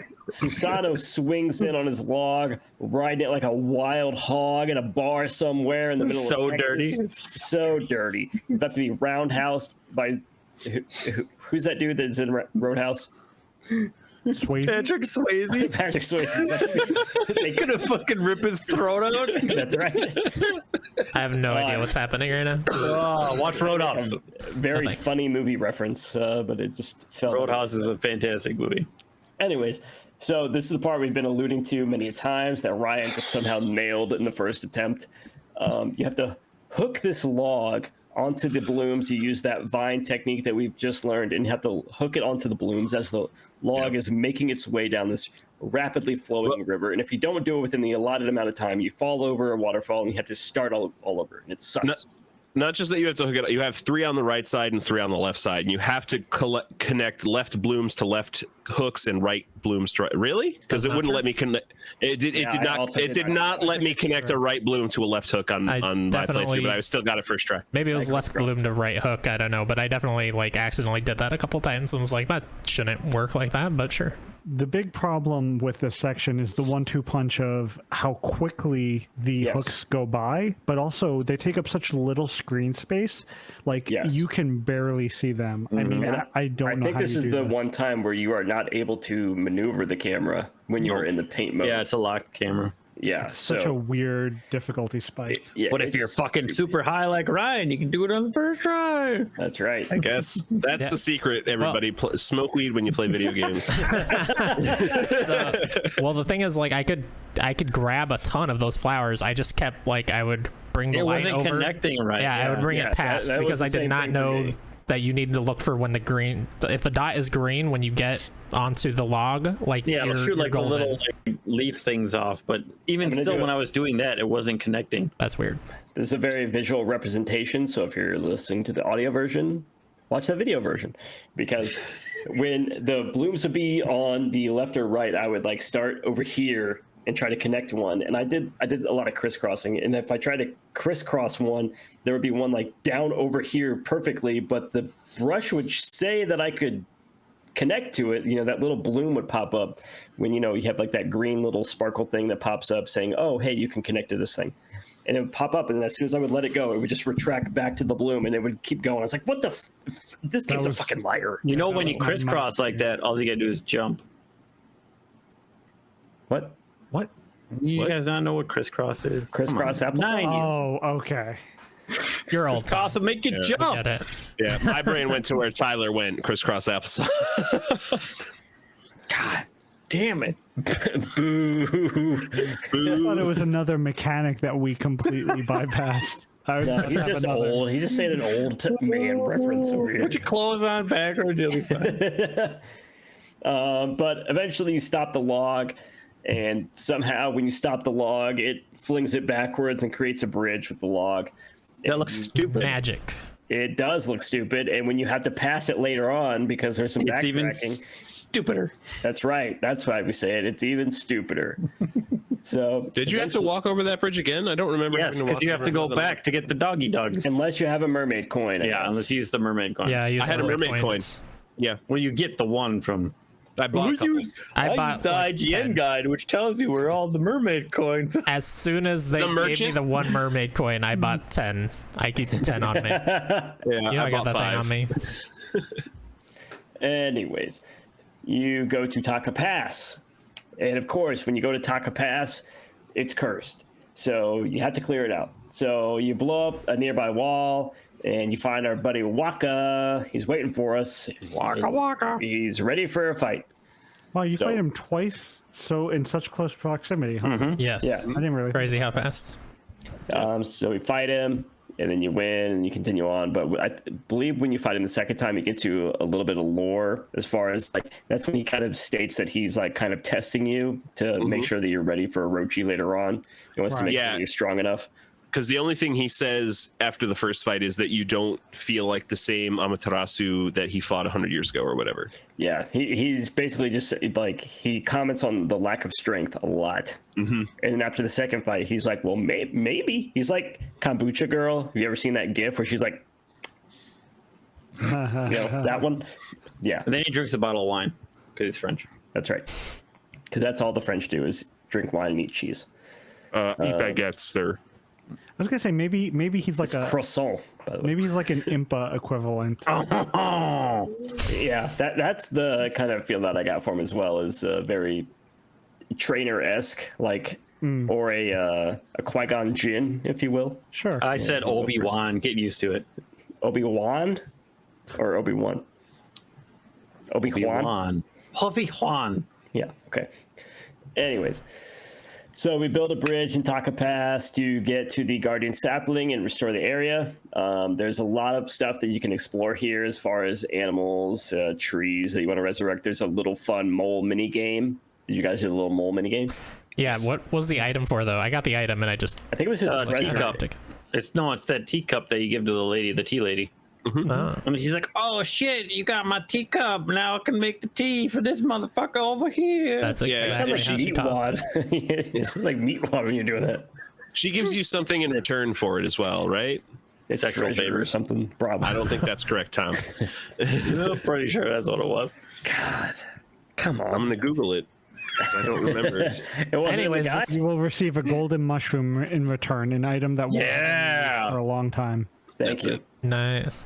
This Nature was the Bob. point in the game where I wrote down, like, I would really like to go back to the dojo and back to the city because I've gotten a couple of these plants and to cut down, like, the flower or the fruits. And I really hope that there is a fast travel at some point because I don't want to run all the way back there. And thank God, shortly after they do introduce one. Yeah, but it's not very good. I don't like it. The fast travel system. I is such a- still ran. Yeah, it's fine. Yeah, it's kind of okay. Yeah, it's. I agree with Chris. It's serviceable. Trash. Yeah. We're gonna go with Skelly ratings here. It's Okay. Hey, we're almost there. Kusa Village. We're have going to 17 Kusa dogs to Village. You can do whatever you want, but then eventually you have to make your way to Kusa Village, and I would be remiss if I did not bring up the fact that I love that when you're in an area like this and you look around and you see the tags for the environments in the sky. We have not mentioned it yet. It's so good. It's fantastic. incredible. not I only love that, it. but when you look into the distance and it's just literally like a paintbrush stroke of a mountain. Like It's just in the distance. Like, incredible. Oh, that's how they do the outer distances. It's just like a single like line of stuff. Yep. And it's awesome. for sure. I think it also ties back because in the beginning of the game they tell you this legend, and then they're like, well, that isn't the end of this legend. This legend lives on, and this is like the second half of this legend that isn't told. So like the fact that you get to see the names of the places written in the sky is almost like a book retelling this legend again. Yeah, that was the kind of the feel that I was getting for this game. Is Nice. a history, you know, or a painting of this history that has been passed down, and I wouldn't be surprised if we see that at the end. Yeah. So we make our way into Kusa Village for Princess Fuse. How are we saying? Fuse. I would say Fuse. Nah, it's Fuse. Fuse. I said That's Fuse. what Fuse. Probably Fuse. Yeah. I really like this village. Like this is a lot of vertical spaces. Oh, the way it up, looks like- is very cool. Yeah. And Yeah, and the also, like, windmills. having just gotten Vine, we didn't really talk about it, but like you realize how much verticality is in this game. There really are a lot of places above where the camera normally is fixated that you can get to. Also, when you come into this place, you can't do shit. It like Yeah. drains all of your ink. Like you can't Yeah. do jack shit. right, 'cause it's- and you it's lose like especially you cursed. lose everything. Like you literally are just a white wolf running around. Yep. Yeah, you are the wolf that all the normal people who don't believe in the gods as strongly as they used to see. You don't have the Amaterasu markings. You don't have the weapon hovering over your back or around your body. You know whatever weapon you're using. But this is one of those things that has been kind of frustrating about this game. Is it's such a narrow path, right? Is every section, like before you clear it and take away the curse, it is very narrow. Like it's leading you into the direction of how you need to clear this path to explore a little bit more every time. I think it goes back and forth with that because in the very intro of the game, my biggest problem is the fact that they don't telegraph enough exactly what you need to do, and then other times I feel like I know exactly what I have to do without having to think about it because it's extremely linear. So there hasn't been a good balance between those two so far in my experience. It's either been no idea what to do or here is exactly the path you need to follow laid out in front of you. I feel like the world design is very similar to Ocarina of Time. It's like just big enough that you can kind of keep exploring. If you're paying attention, like you kind of keep getting pushed along the path, but like chances are you want to see what's off the beaten path, and then it becomes just wide open enough that it could be a lot. But like I kind of prefer the smaller in scope as opposed to like open world games today where it's like huge open map, but you need a mini map at all times and you need a bunch of icons. Like I like the kind of minimalist thing that we get where, like you said, you could see in the sky where the adjacent locations are, but you don't have to kind of keep opening a map, and there's not like 1,000 things to do in any given area. There's maybe 5 or so. I will say I like the way that they have you interact with the map where it's not a mini map you're following at the corner of the screen. If you need to check the map, you hit the left trigger and a map overlay comes up. You can still walk around while that map overlay is up and you can see which direction Amaterasu is heading in, how fast they're heading there. So if you do feel lost, bringing up the map and following it is a really straightforward process, but they don't just leave it there at all times. Yeah. I do like that too. We haven't talked about that at all, but just hitting that right trigger and that map popping up is very nice. didn't Rather than realize going that into a menu, looking at a map, then like, okay, I gotta go over here. You just hit it and run. That took me like 8 hours. I'm so sorry. There's a map here. Oh my god! Once again, Ryan will help you out with his IGN guide. Yeah, I'm the only one following the IGN guide. Our host, Tyler. I wrote my notes based off the IGN guide. So. Oh. Wait, did you play the game? He gave up after the first couple hours. He's like, I did not take notes when I played. I took my notes afterwards. He said he closed the game after the cutscene. He didn't mention he never reopened it after that. Fuck you, caught me. Here we go. that's fine. Ryan said he did his. That's why I keep asking you how you guys are pronouncing the names, because I've never played it. Well, not like they say it out loud. Yeah, he's like, I pronounce it like. perfect. I know. That's what it is. All right, so we make our way up to the path to the top of this village, and we meet Princess Fuse. We have to fight the demon that is possessing her. Shocker, she's possessed by a demon. And this demon is very cool. It's a kite demon. So you defeat the kite demon and you restore the village, and it will allow you to use your brush again, which is very nice, because not being able to use your powers that we've just unlocked is frustrating. Speaking of enemies here, we haven't talked about the dumb fucking fish. I hate the fish. Yeah, I was gonna say we didn't talk about when we met the pyrotechnic. We get to meet the flying fish enemy. So this isn't the first flying enemy we meet, and like they teach us when we meet them that you just have to power slash them; they fall to the ground. The flying fish have the coolest lore ever. So I'm going to read that to you right now. I hate when they jump on you and suicide. The flying fish, called the dead fish, the transformed spirit of a woman who threw herself into the sea. This demonic fish can fly by flapping its fin-like wings. If you spot a fish carcass on the beach at night, it is recommended that you exercise the fin as if with a powerful slash. Doing so knocks the fish to the ground and sends them packing. I thought you meant like exercise, like push-ups, like exercise the fin. Yeah, like, move that fin. Exercise that fin. That's right.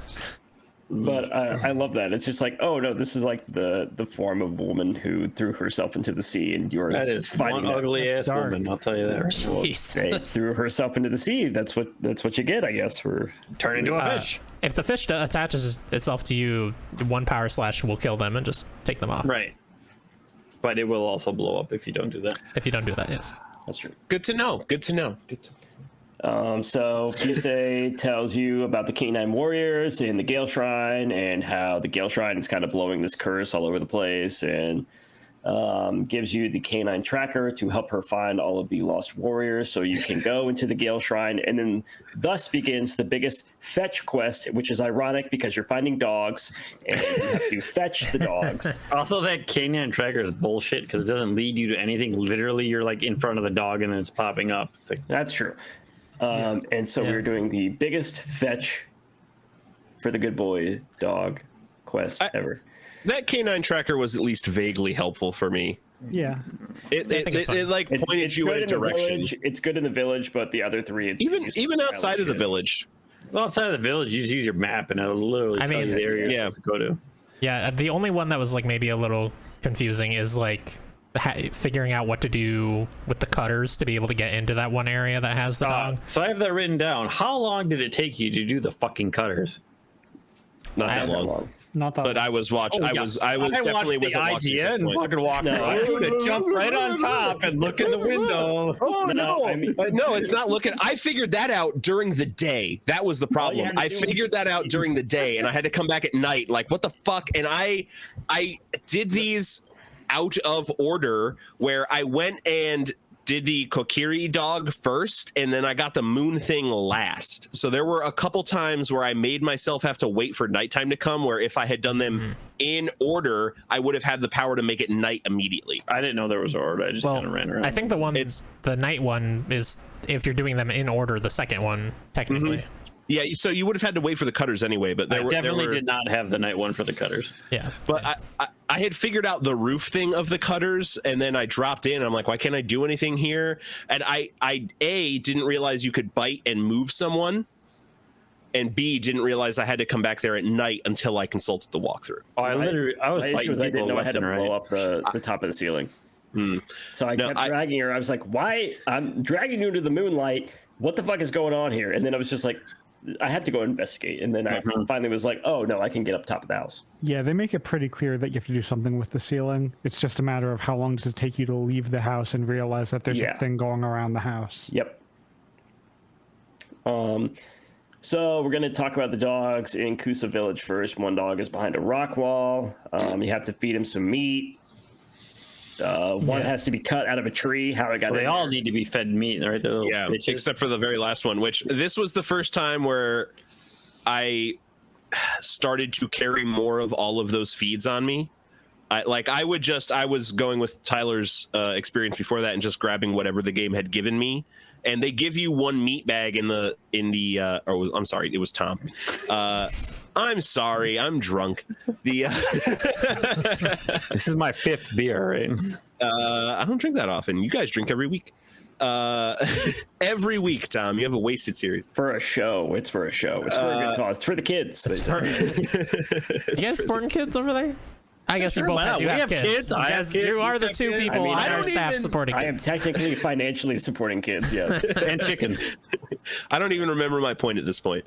You started carrying more Getting a meats bag of because you meat needed and- it. Yeah. You like to pack meat. Yes, I had only carried what the game had given me up to this point. They give you one in the pots behind this dog, but I had to go back out to the merchant to buy some more for the other few dogs before the ones where you have to start fighting them instead of just, Funny enough that you wait, the pots appear again, but if you break them, they don't have the meat in them anymore.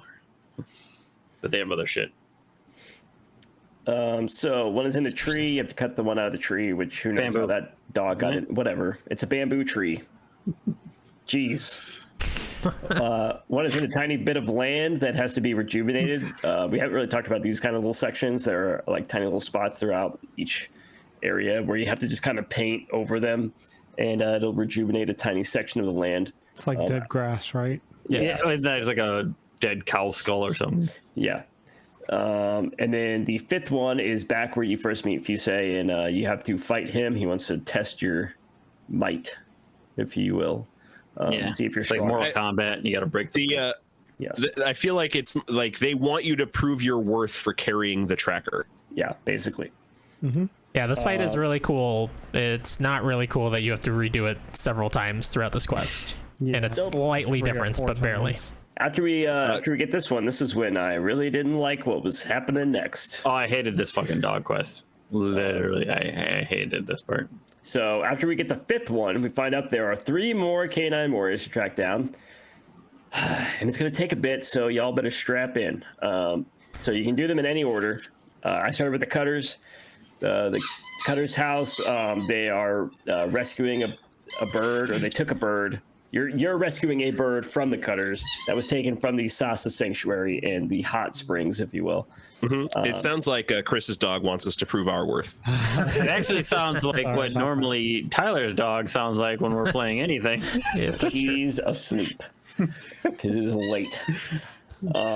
So you have to go to the Cutter's house. You have to do it at night. Possessed by demons. She's trying to kill and eat all the animals for some reason because they're rude and they're terrible. You have to blow up the top of the house, and then you drag Mrs. Cutter into the moonlight, which I thought was kind of cool because it reveals that she is a demon and her husband as well. It's a Zelda boss thing as well. Sorry. Yeah. No, this part's great. I mean, this was a section where I was like, oh, this is very cool and unique and interesting, and I like this for stuff. sure. So you defeat them, and you rescue the little sparrow from the Sasa Sanctuary that had gone missing. And Yeah, which the king or whatever that just goes tweet, He's and they're a like, mob. "Oh, they're he's pissed." a mob boss. Chirp, chirp. Yeah. He says chirp, Tom. Pissed. Yeah, he's great. Yeah, it's cool design. Spins around. So you take the sparrow back to the chirping mob boss at the Sasa Sanctuary, and he opens up the gates for you to go in there finally. And there's another canine warrior lurking within. Yeah, the hot spring. That's right. Did you guys go up to the top and get all the chests that were up there? It's super annoying that every single one has a pop-up. It took way longer than it should have. Yeah. Yeah. That's one of the things I hate is that every time you pick up an item, it has to tell you what that item is. Even if I know, you pick it like up. I've already gotten this. Why do you have to fucking tell me It's a again? very Skyward Sword-esque thing that is Absolutely. unnecessary. I opened 6 of those chests and then talked to him, and they're like, "You can have all these chests." I'm like, "Well, good. I was taking them all anyway." That's one of those like instances where you look at the whole thing and do a power slash across all of them, and they all open. Tackled them individually, Tom. I mean, you That still have to sounds see the text terrible. boxes, though. Yeah, you still have to see the text boxes, but you can open them all at once. That's much smarter than me because I didn't even think about doing that. I just tackled them all. Yeah, that would have been a bit faster. Not a lot, because you still have to read the dumb text. But Yeah. Where was I at? Carter's house. Okay, so we go into the hot springs, and we got to talk to some people about getting some water back into the hot springs. And Mr. Bamboo shows up. We talked to Mr. Bamboo earlier on. We kind of skipped over it, but he's like, "Hey, I can't get into the hot springs because they're like pissed and won't let anybody in here.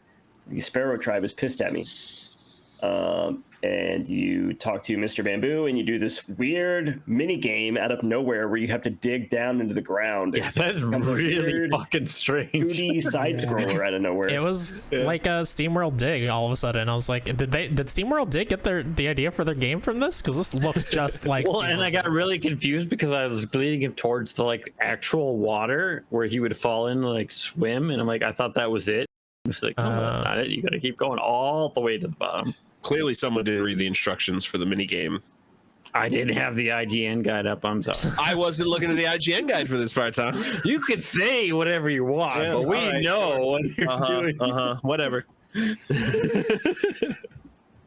Okay, so then you do the mini game.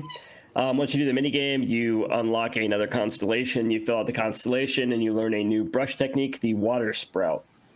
So then immediately after getting the water sprout, you have to use it on the big bamboo fountain. And once you use it on the fountain, which is very satisfying, I like that a lot. You unlock the door to your left that you kind of see as you come into the hot springs area, and you will go in there. Go ahead. I would say that water fountain is my biggest epiphany moment in this game so far, where that was the time when I couldn't figure out that 4-leaf clover. I watched a guide for the 4-leaf clover thing. I'm like, oh, of course I can dig those freaking things. I came back the next day, I still do not know how I need to progress through this doorway. And I just happened to walk in such a fashion that the camera shot overhead, and I saw the big water spout, and I was like, you frick. Well, it's weird because you have to be positioned in the right way, because if that camera doesn't turn the way it's supposed to, you can't shoot the water in it the way you're supposed to. Yeah. Also, we skipped over. There's this cute little bird No, we that runs the fountains. That It's not cute. Oh, I think it's It pretty lights cute. itself on fire. It's Yeah, not he's blaming dumb himself for bird. the fountain being broken, and he's like, "I will burn myself to make amends or to please the gods or whatever." He's hilarious. I forgot about I like that. And it's not even that he tries to, he lights his eyes on fire first. He's Yeah, and that's the first thing you do with the water spout, I think, is put him out. Right. It's like the second or third thing. I Yeah, think. water you do spout the is just a hose, right? Pretty much, yeah. Essentially. Yeah, but you can use the hose, and you can also cause the actual geyser that you can jump on. Yeah, as a platform. Oh yeah, why can't you that was kind of weird, is the geyser that is created is the same height as the cliff that's right next to it. Why can't you just jump on that cliff? Also, the why power the letting you first jump on time that? do you use it, you jump to the top, but every time after that, you have to swim up the stream. Oh, okay. See, I never went back up it. That makes more sense that it raises you up the stream, because she just jumps on top. I'm like, why can't you just jump on top of the cliff? It's the same height. Yeah, you don't every time after that, you swim up the stream to the top. You don't jump directly That makes to the more top sense. of it. So once you open up the door, once you use the water spout on the big bamboo fountain, you go into the tunnel, and there's another canine warrior. And for some reason, that canine warrior is also stuck in a tree. Yeah, but that one alternates, right? You gotta pick which one. You gotta get it when it's white and then slash it. Still makes no fucking sense. There's just a random dog in a tree. Also, how does he move to tree from bamboo to bamboo when it's? These are magic dogs. He's got a power orb. Yeah, come on. We got some more fetch questing to do. So you go back once you get this one. I went straight to Agata Forest to find a Kokiri crying. This is just the notes I wrote, so I apologize. Crying like a little bitch about his dog again. Yep. Because it got swallowed by a fish. He said something about spring, and you go there and you find Kushi, who we talked about 5 hours ago, who makes the sake. Fill the water bottle, man, or the water bucket. I adore this, her trying to leave with this 50-gallon one. And you can't do anything either. She's just like, "Meh." just struggling, sweating. It's not moving at all. Just, I'll figure out a way to get it back to town. Like, you're not. Like, that's... It ain't happening. And of course, Susano shows up because his drunk ass loves sake. You know, like Tyler's favorite character. No. Considering what an outward crush he has on her too, he just leaves her hanging completely. Oh yeah. Isn't this the part where they like address it even more? Like, Yes. His little crush on her. And he's like, Yeah, because like he's got like extreme quivering lip the entire time. He's like, back off, demons. Yeah. it's Tropic Because Thunder. as you fill up, you use the water spout, whatever it's called, on the water bucket and fill it up, and then demons pop up, and you have to do the typical cutscene thing with Susano and hack at the imp demons that pop up within the cutscene. Yeah, basically quick time event. Yeah. And then This is a better QuickTime event though, because most QuickTime events are hit button. it's more interesting. Yeah. Final But boss it of is Dying essentially Light. that's what it is. But what's weird? For sure. What's weird here is like, you go and talk to Kokiri, and he's like, "Oh, you need to go to this area where Kushi is at," and then you go and do that, and then it's like randomly, he's back at like the spot where the abyss is, where the Whopper is that we have to fish for. It's the fact that we had to do that little thing with Kushi just to progress him to walk literally 10 feet over and cross the pond. Right. Made no sense. You know, I don't get it. But it's fishing again, you know. Yeah, we get to fish again, and then you get to fish some more, and fishing's great. I wish I could do it all the time. It's super fun. And Then he's a crybaby. yeah, he's always crybaby. So you catch the Whopper finally, who has swallowed Ume, and turns out Ume, that scoundrel, was a canine warrior all along, but he wasn't a good enough warrior because he got swallowed by the Spider Queen and a big fish. So he's not a very good warrior. To be fair, he's used to working in a squad of 8, and now yeah, he must have been the lackluster one of the 8. So He's like Captain Planet. You know, he's the love guy that is absolutely useless. how dare you insult Captain Planet? I'm not insulting Captain Planet. I'm insulting the poor little kid that has love. The poor little kid is who helps bring Captain Planet about, because without love, you think Captain Planet's showing up? I don't think so, buddy. Don Cheadle will show up no matter what. No. Anyways. God, you got me off track again. So, So we fight Ume. if I haven't said it before, I'm so happy we're all together again. We have Ume. And after we get Ume, we also learn a new technique. We get the Crescent Moon technique. And this is where the rabbit shows up with the giant mallet who is making the mochi. Mm-hmm. This is him. And he tries to hit Amaterasu with the mallet. And I love it. It's really weird, like, interaction, because he's like hitting it, and he's like, I'm gonna hit you now. Yeah, I love it. Yeah. I love this little rabbit. He's a little dick. I agree. This is one of those times where like those small animations that in other games might just be overlooked or not actually count for that much, but animating that little bit of extra scene really adds some personality and character to these beings that otherwise are here to give you a power, and that's it. Yeah, it's great. So once you get that, you have to fight Ume because he's a canine warrior and he wants to test your mettle as well. So you beat him up, and then after you beat him, you go back to Kamiki Village to fight some other dog named Hayabusa, who you met earlier on if you did the little quest with the lady to dig up all of her carrots. The little kid, his puppy named Hayabusa, was right there with him. And he'll give you his power orb. I kind of glossed over it, but these 3 that you go and find throughout the world that are not in Kusa Village give you their power orb. So you get their 3 power orbs once you talk to Hayabusa. And then you go back to Kusa Village and you talk to Fusei. And after a bunch of dialogue, she talks about, the Gale Shrine. All of the power orbs kind of circle around you, and Fusei says that they have chosen you to take down the barrier guarding the Gale Shrine, and that they want you to go to the Gale Shrine and defeat Crimson Helm, who is the one overseeing the Gale Shrine, who is causing all of the curse air to flow through the area. Mm-hmm. So that's it. That's where we left off. Yep. And all like what? So all those 3 other dogs, they don't come back. They give you the power orbs because they found a greater purpose in like protecting whoever they're with, Yep, basically. Yes. essentially. We did have one other question from Rob. We did. I'm glad that you brought that up because I was waiting. Did you break your TV yet from trying to pet Amaterasu? Okay, so I have a quick on this one. Why would you try to pet yourself? Because it's a third-person game. Yeah. And to satisfy Rob's question, I've had to replace all 3 of the screens in my room. Yes, absolutely. Same. How often were you guys hitting the bark button while you were just running A lot. around? It's so good. I'm so glad there's just a button to bark. I'm so glad I'm not the I only don't one. think I ever touched it. Oh my god. A lot, yeah. It, like it glad brings up your 60% of this stats and podcast stuff, is but who right. cares? Just bark. Oh yeah, the percentage that uses a guide to play a video game. This guy is being a jerk. Yeah, the guide told me to push circle to bark. Maybe Enjoy it barking. did. I don't know because I didn't look at a guide. Well, it seems like we had more enjoyment out of the game, so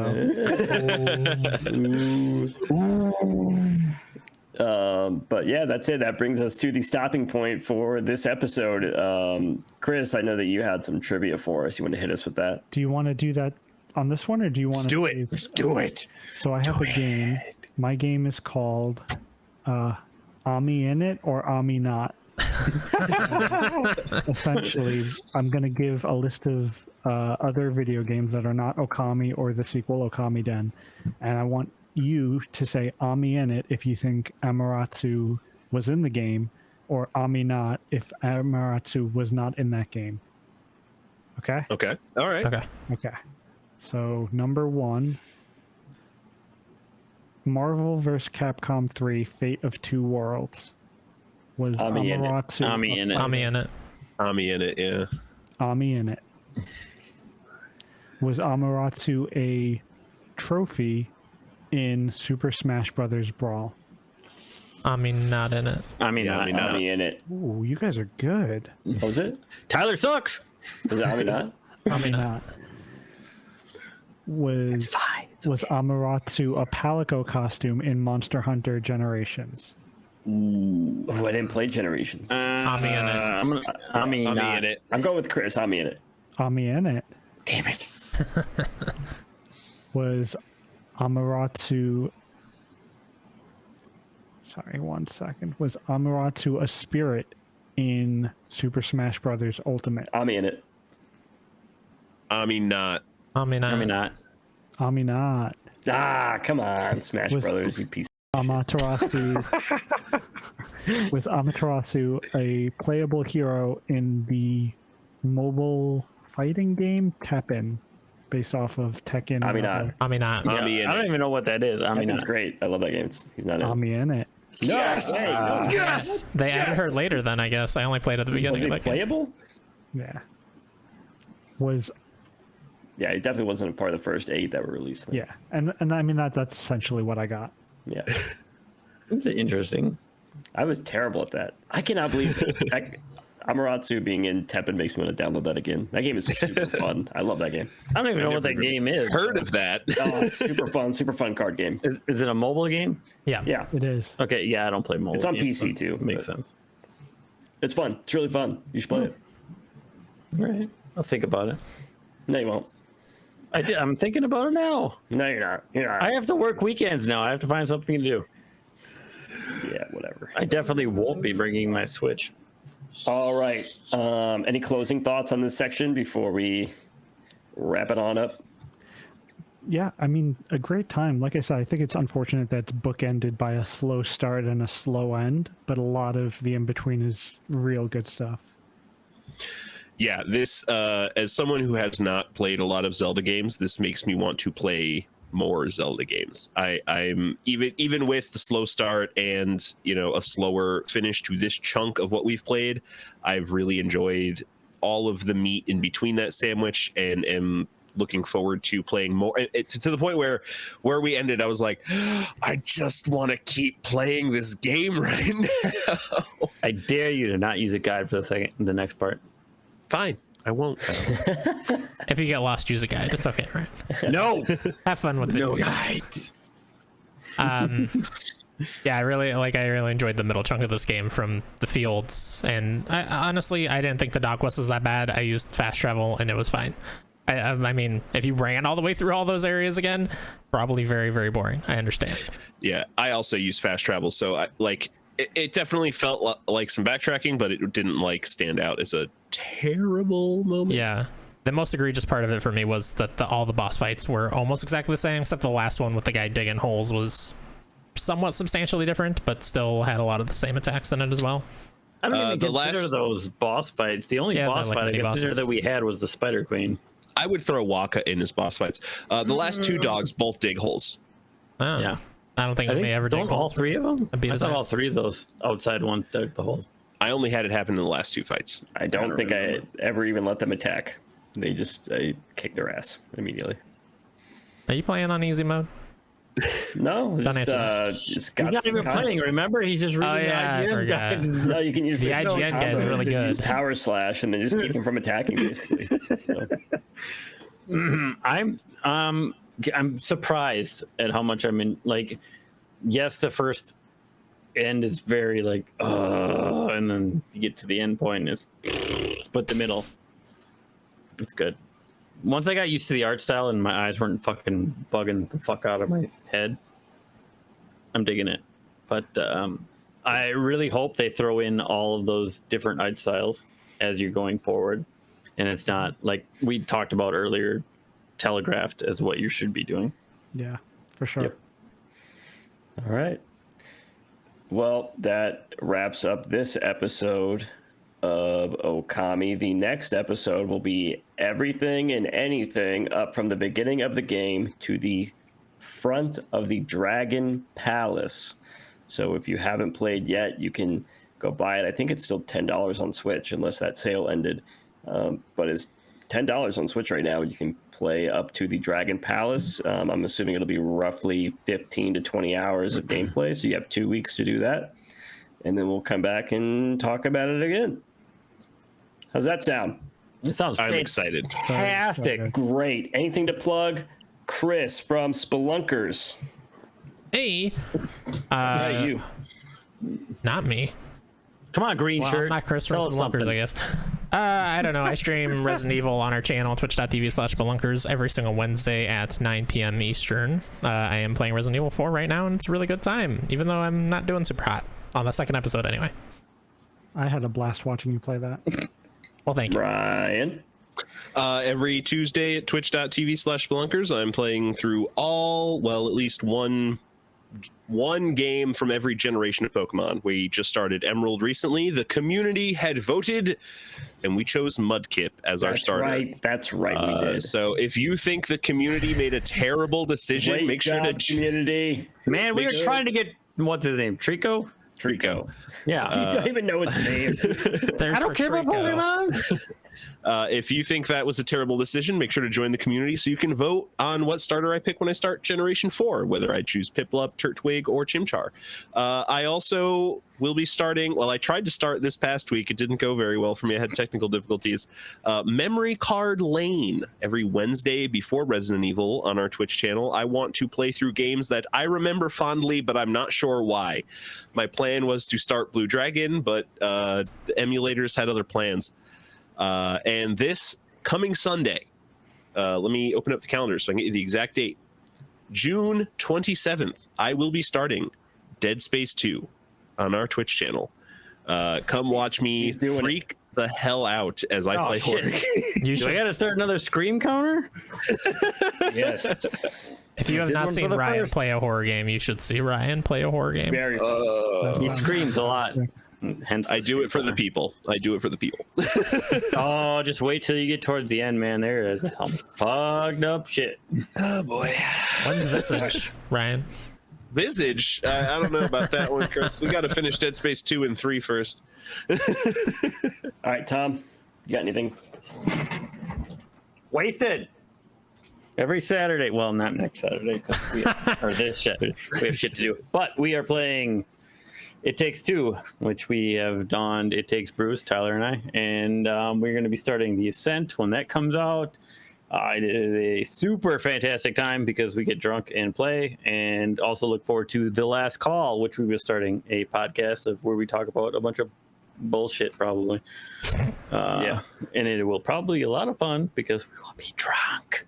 Yeah, so Last Call is a podcast that we're going to do. It's going to be 15 to 20 minutes after Wasted that we will put up into the Spelunkers channel, which is basically just Tom and I bullshitting, talking about whatever for 15 to 20 minutes. It'll be a different category of show that we haven't had before. It could be us talking about anime, movies, music, whatever, life, just us having a quick drunk chit chat. And Chickens without T-Rex arms, why That's Tyler right. hasn't finished Skate the Infinity, yeah, just stuff like that. basically just going to be a place for Tom to just continue to talk shit, because that's all he ever does. Talk shit about everybody all the time. But, So it'll be fun. Also, hey, Dungeons and Dragons is coming. that's right. End of July. Yeah, I guess we should mention that. July 24th. Yes, 24th. We will be getting together while I DM a one-shot module for people that have never played D&D before. That's awesome. We're gonna be drunk. We're going to live stream the whole thing. And we'll be fucking shit up. Well, maybe.